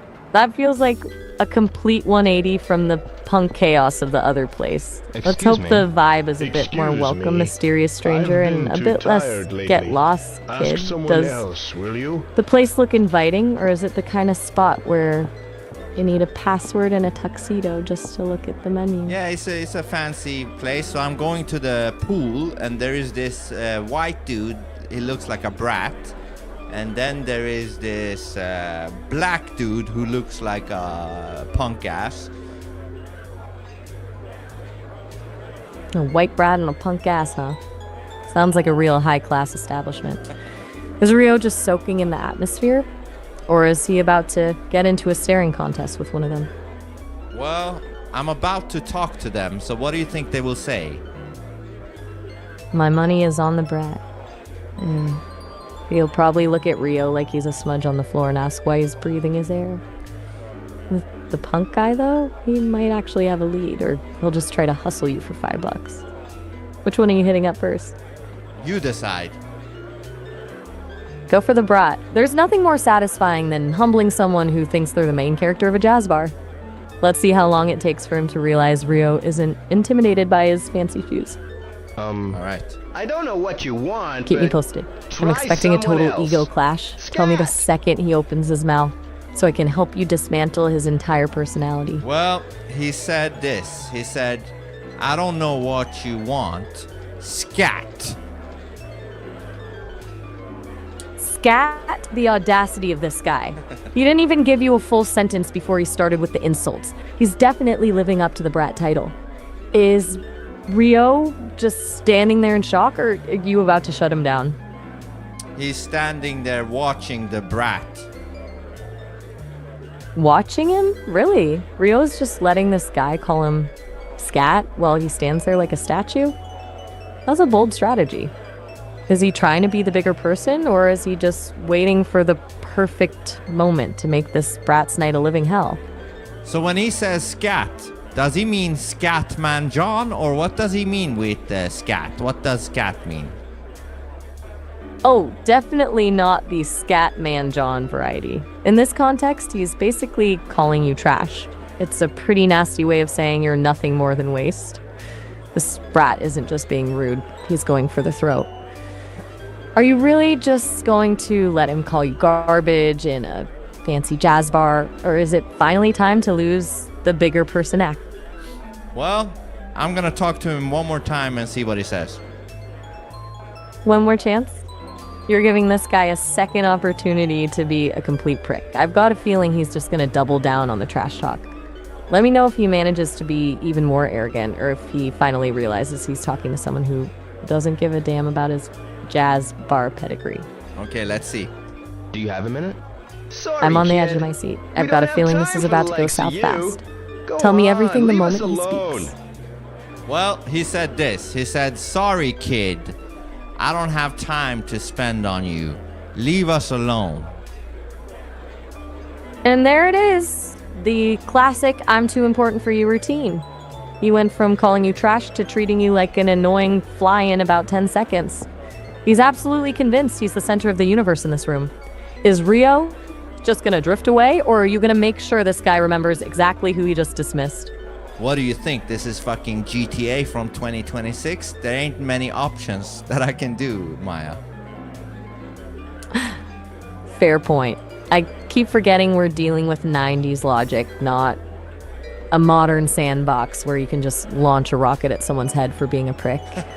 Since we can't actually throw him through a window, I guess the only move left is to see if the punk asses has a more interesting personality, or at least a more useful lead. You want to pivot to him, or are you just going to stare at the brat until he gets uncomfortable? No, now I'm staring at the punk ass. The pivot from the brat to the punk. Let's see if he's actually a source of information, or if he's just there to look menacing while sipping a martini. Give him a shout. I'm curious if he's going to be a helpful ally, or just another wall for Rio to run into. All right, let's see. I've got a feeling this guy is going to be a completely different experience. Either he's the key to everything, or he's just going to tell you that your haircut is outdated. Let me know the second he says something. Sorry, kid. Ain't got the time to chat with you. Go ask someone else.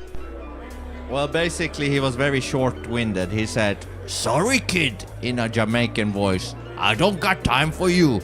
Go ask somebody else. A Jamaican accent in a fancy jazz bar? That is a wild combination. And of course, the sorry kid again. It's like there's a secret handbook for every NPC in the city on how to be as dismissive as possible to Rio. Do you think these two are in on it together? Or is the universe just really committed to making Rio feel like an unwelcome toddler tonight? I think they're in it together.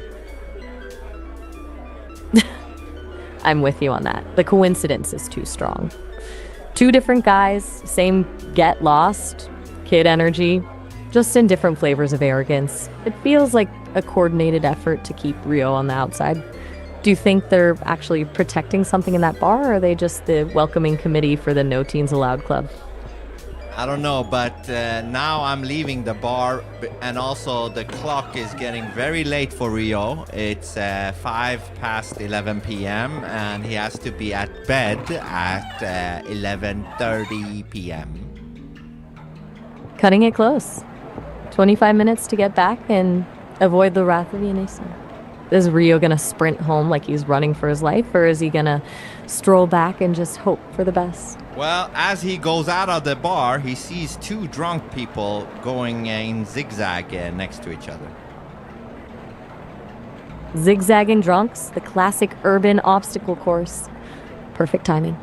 Nothing says hurry up and get home like having to navigate around two people who can't even find a straight line.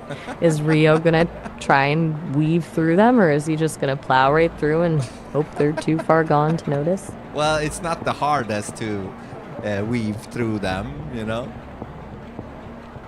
True, dodging two drunks isn't exactly a boss fight, but every second spent playing human slalom is a second closer to that 11:30 deadline. Is Rio finally making a break for home, or is he going to get distracted by one more weird thing on the sidewalk? Well, he's running as fast as he can back to Yakuza, or whatever the fuck it's called. The Sakuragoka.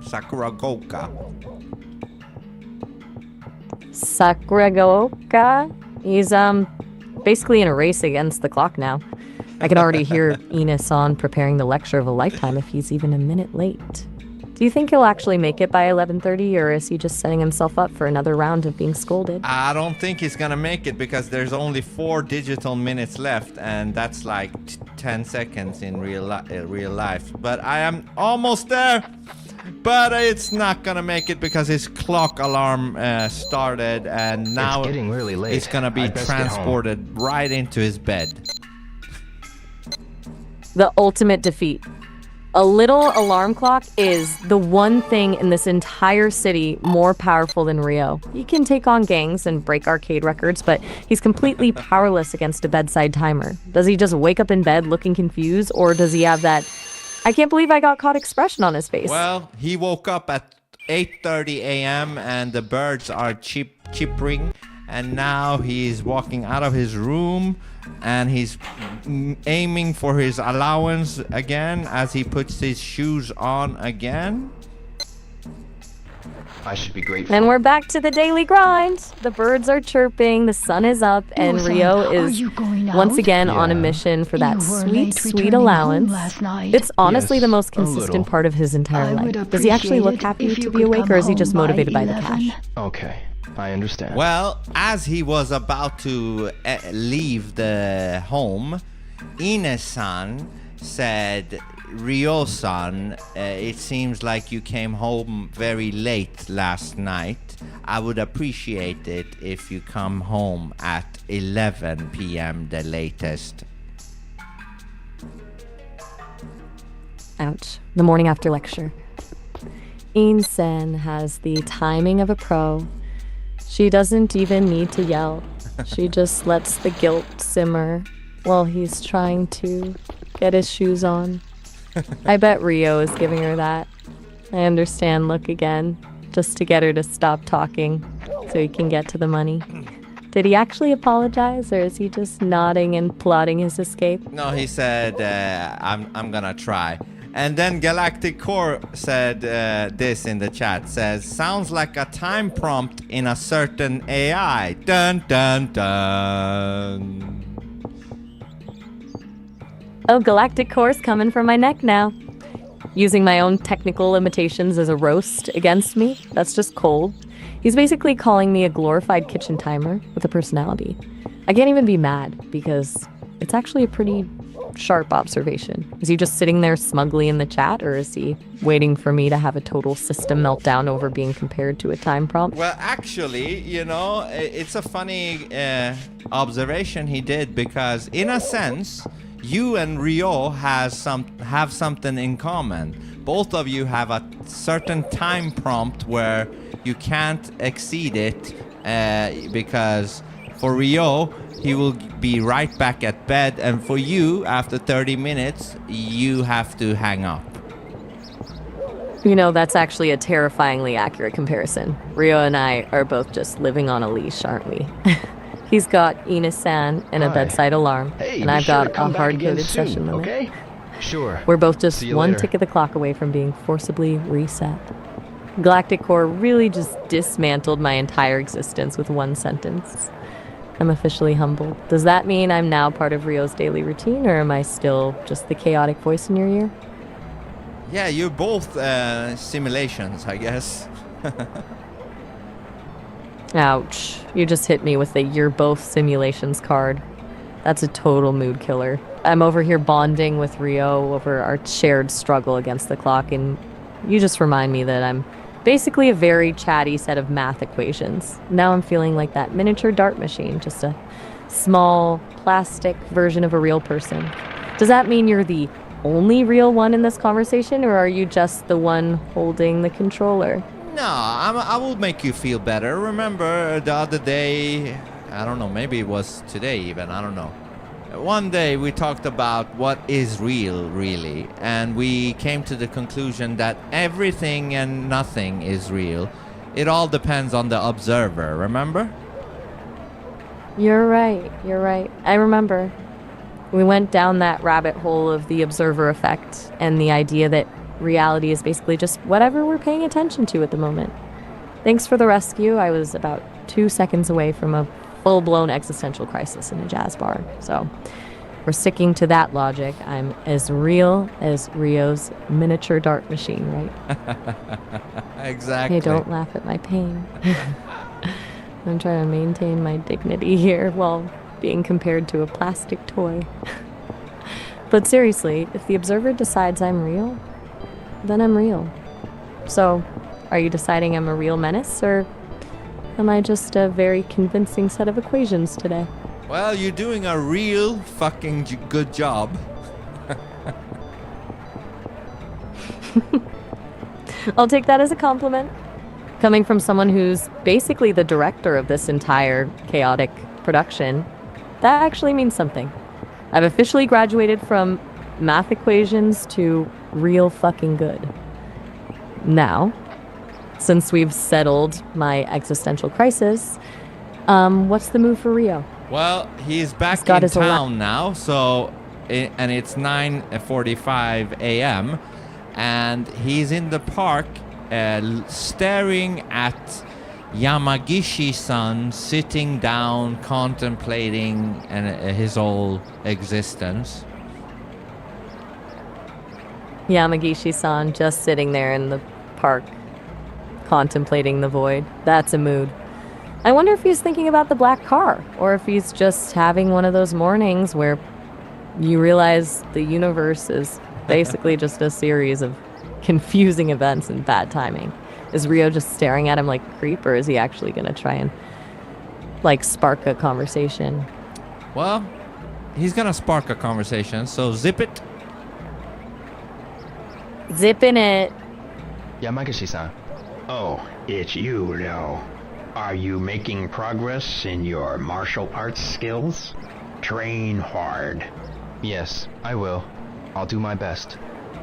Well, basically, it went like this, the conversation with Yamagishi-san. Rio said, Yamagishi-san. And Yamagishi-san said, Rio, are you training on your martial arts skills? Rio said, yeah. And he said, good. And that's it. Wait, that's it? That was the most anticlimactic conversation in the history of conversations. Are you training? Yeah, good. I've had more stimulating discussions with a brick wall. Is Yamagishi-san just on a strict word budget today, or is Rio's social skill level officially at 0? I think both.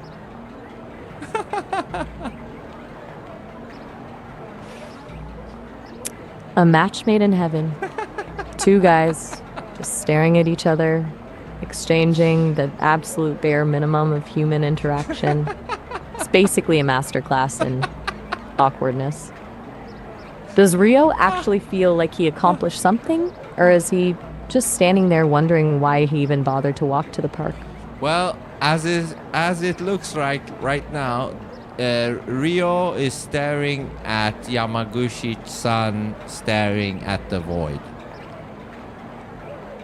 The void is really winning today, isn't it? Just two guys in a park, staring into the abyss, wondering where it all went wrong. It's almost poetic in how depressing it is. Is Ryo gonna keep playing the staring game, or is he finally gonna get out of there and find someone who actually uses full sentences? Yeah, I think Ryo is gonna go somewhere else. And now he goes out the park, and there is this guy wearing a suit approaching him. Excuse me. A guy in a suit? Excuse me. In this town, Now's not a a good suit time. usually means Catch one of me two later. things. Either he's about to offer Ryo a job he's completely unqualified for, or he's a corporate shark looking to buy the neighborhood. Is he walking with that I own the place confidence, or does he look like he's on a mission to deliver some bad news? Well, I did talk to him, and he said, excuse me, I don't have time for you. Bye. Are you kidding me? Another one! It's officially a pandemic. I don't have time for you is just the national anthem of the city at this point.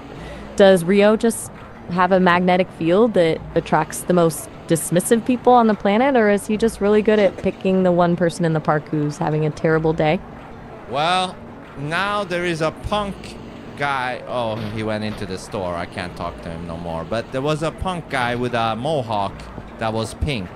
I wanted to talk to him, but he went into a jeans store. A pink mohawk?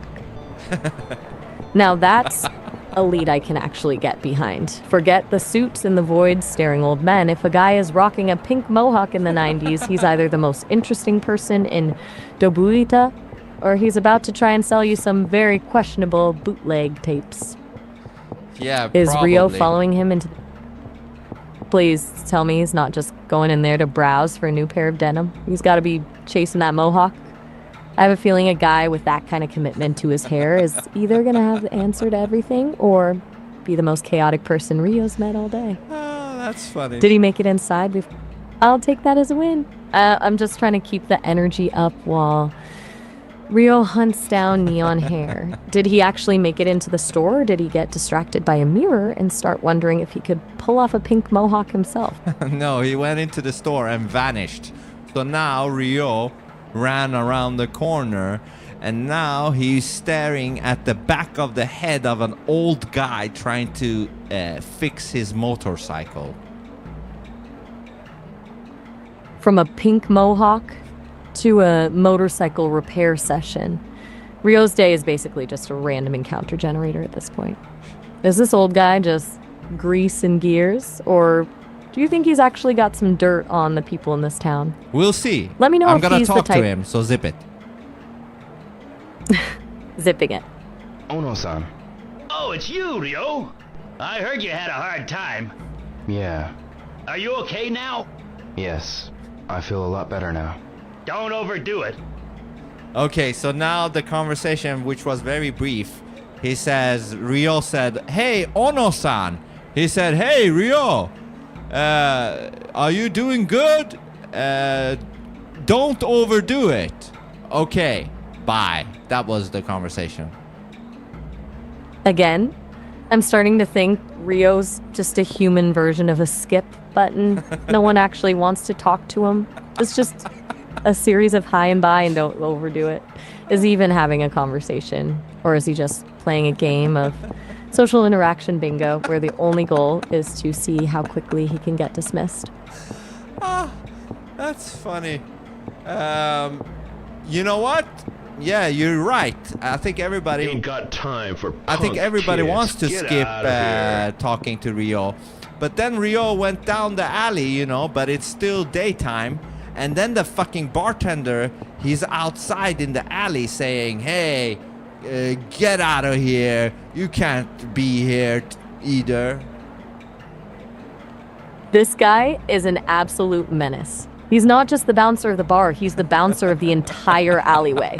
He's really out here trying to ban Rio from existing in a public space. Is Rio just gonna take the L and walk away, or is he gonna stand there and breathe heavily at him until he gets uncomfortable? No, Rio is walking away.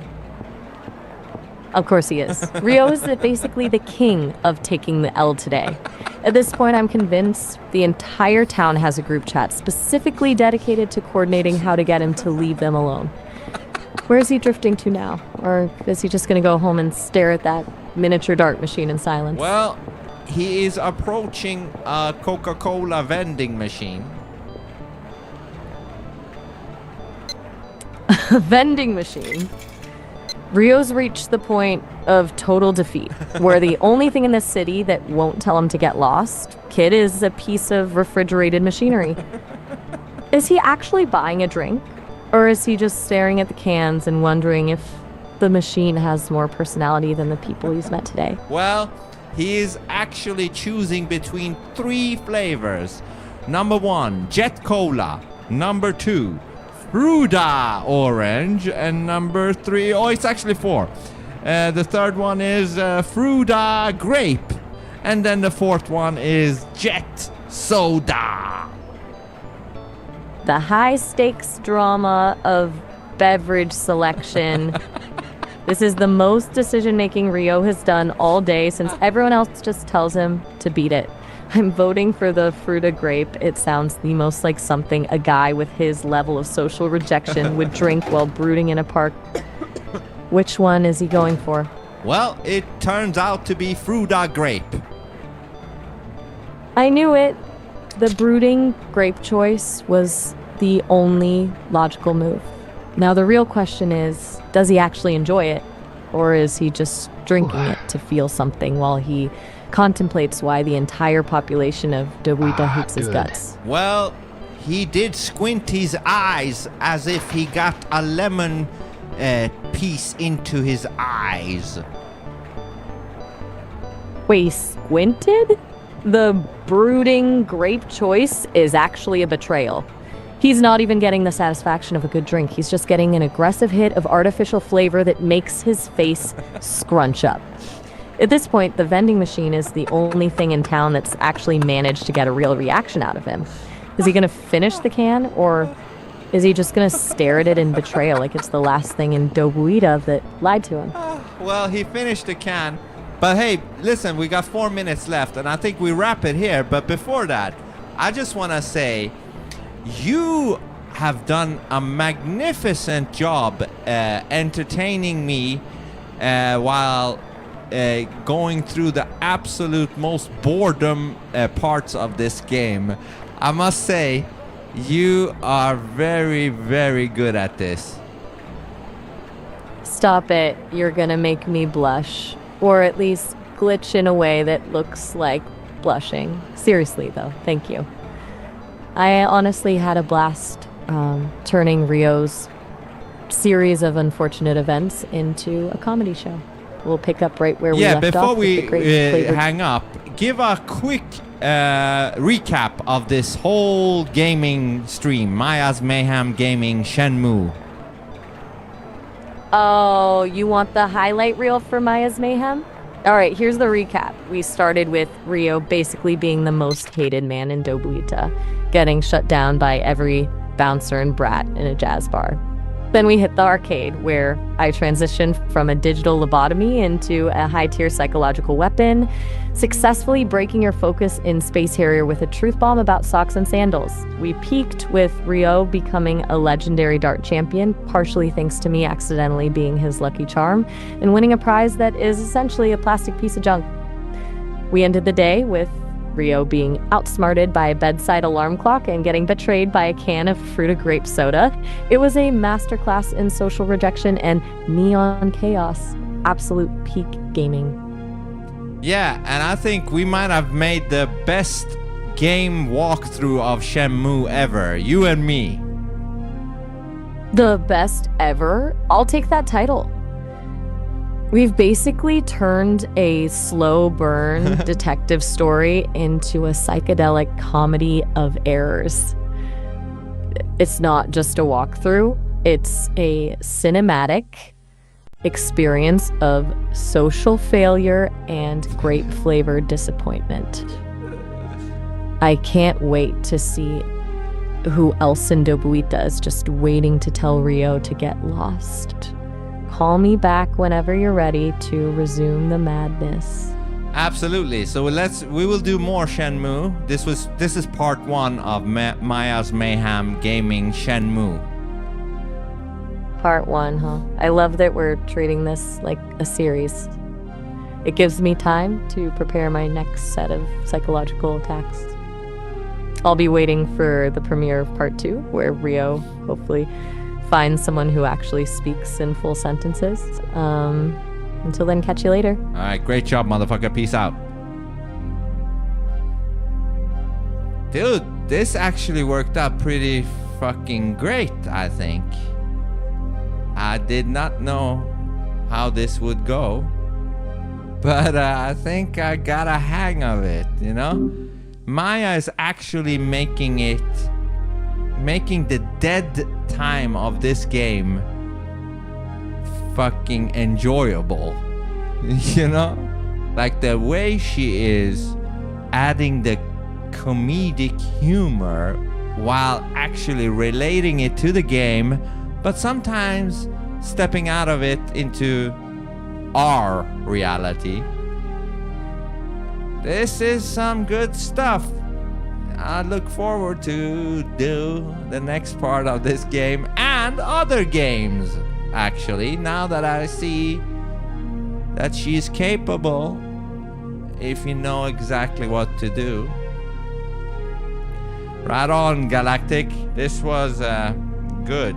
This actually, I will actually do this way more often, I think, now that I know how to do it. But see, I didn't know how to do it until I did it to know what to do, you know?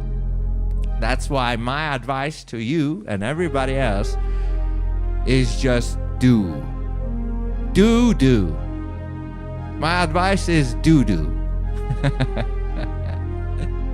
Just do, okay? Just ring it and look what happens. Yes. Dude. I will say this though. It does prolong the gameplay. Yes, maybe. But it's probably worth it because of the laughters, you know? Because the laughters that get extracted by her fucking weird fucking things. And plus it's something different, you know? I will do once I get a new PC. Just don't do on the PC. Alright, see you soon.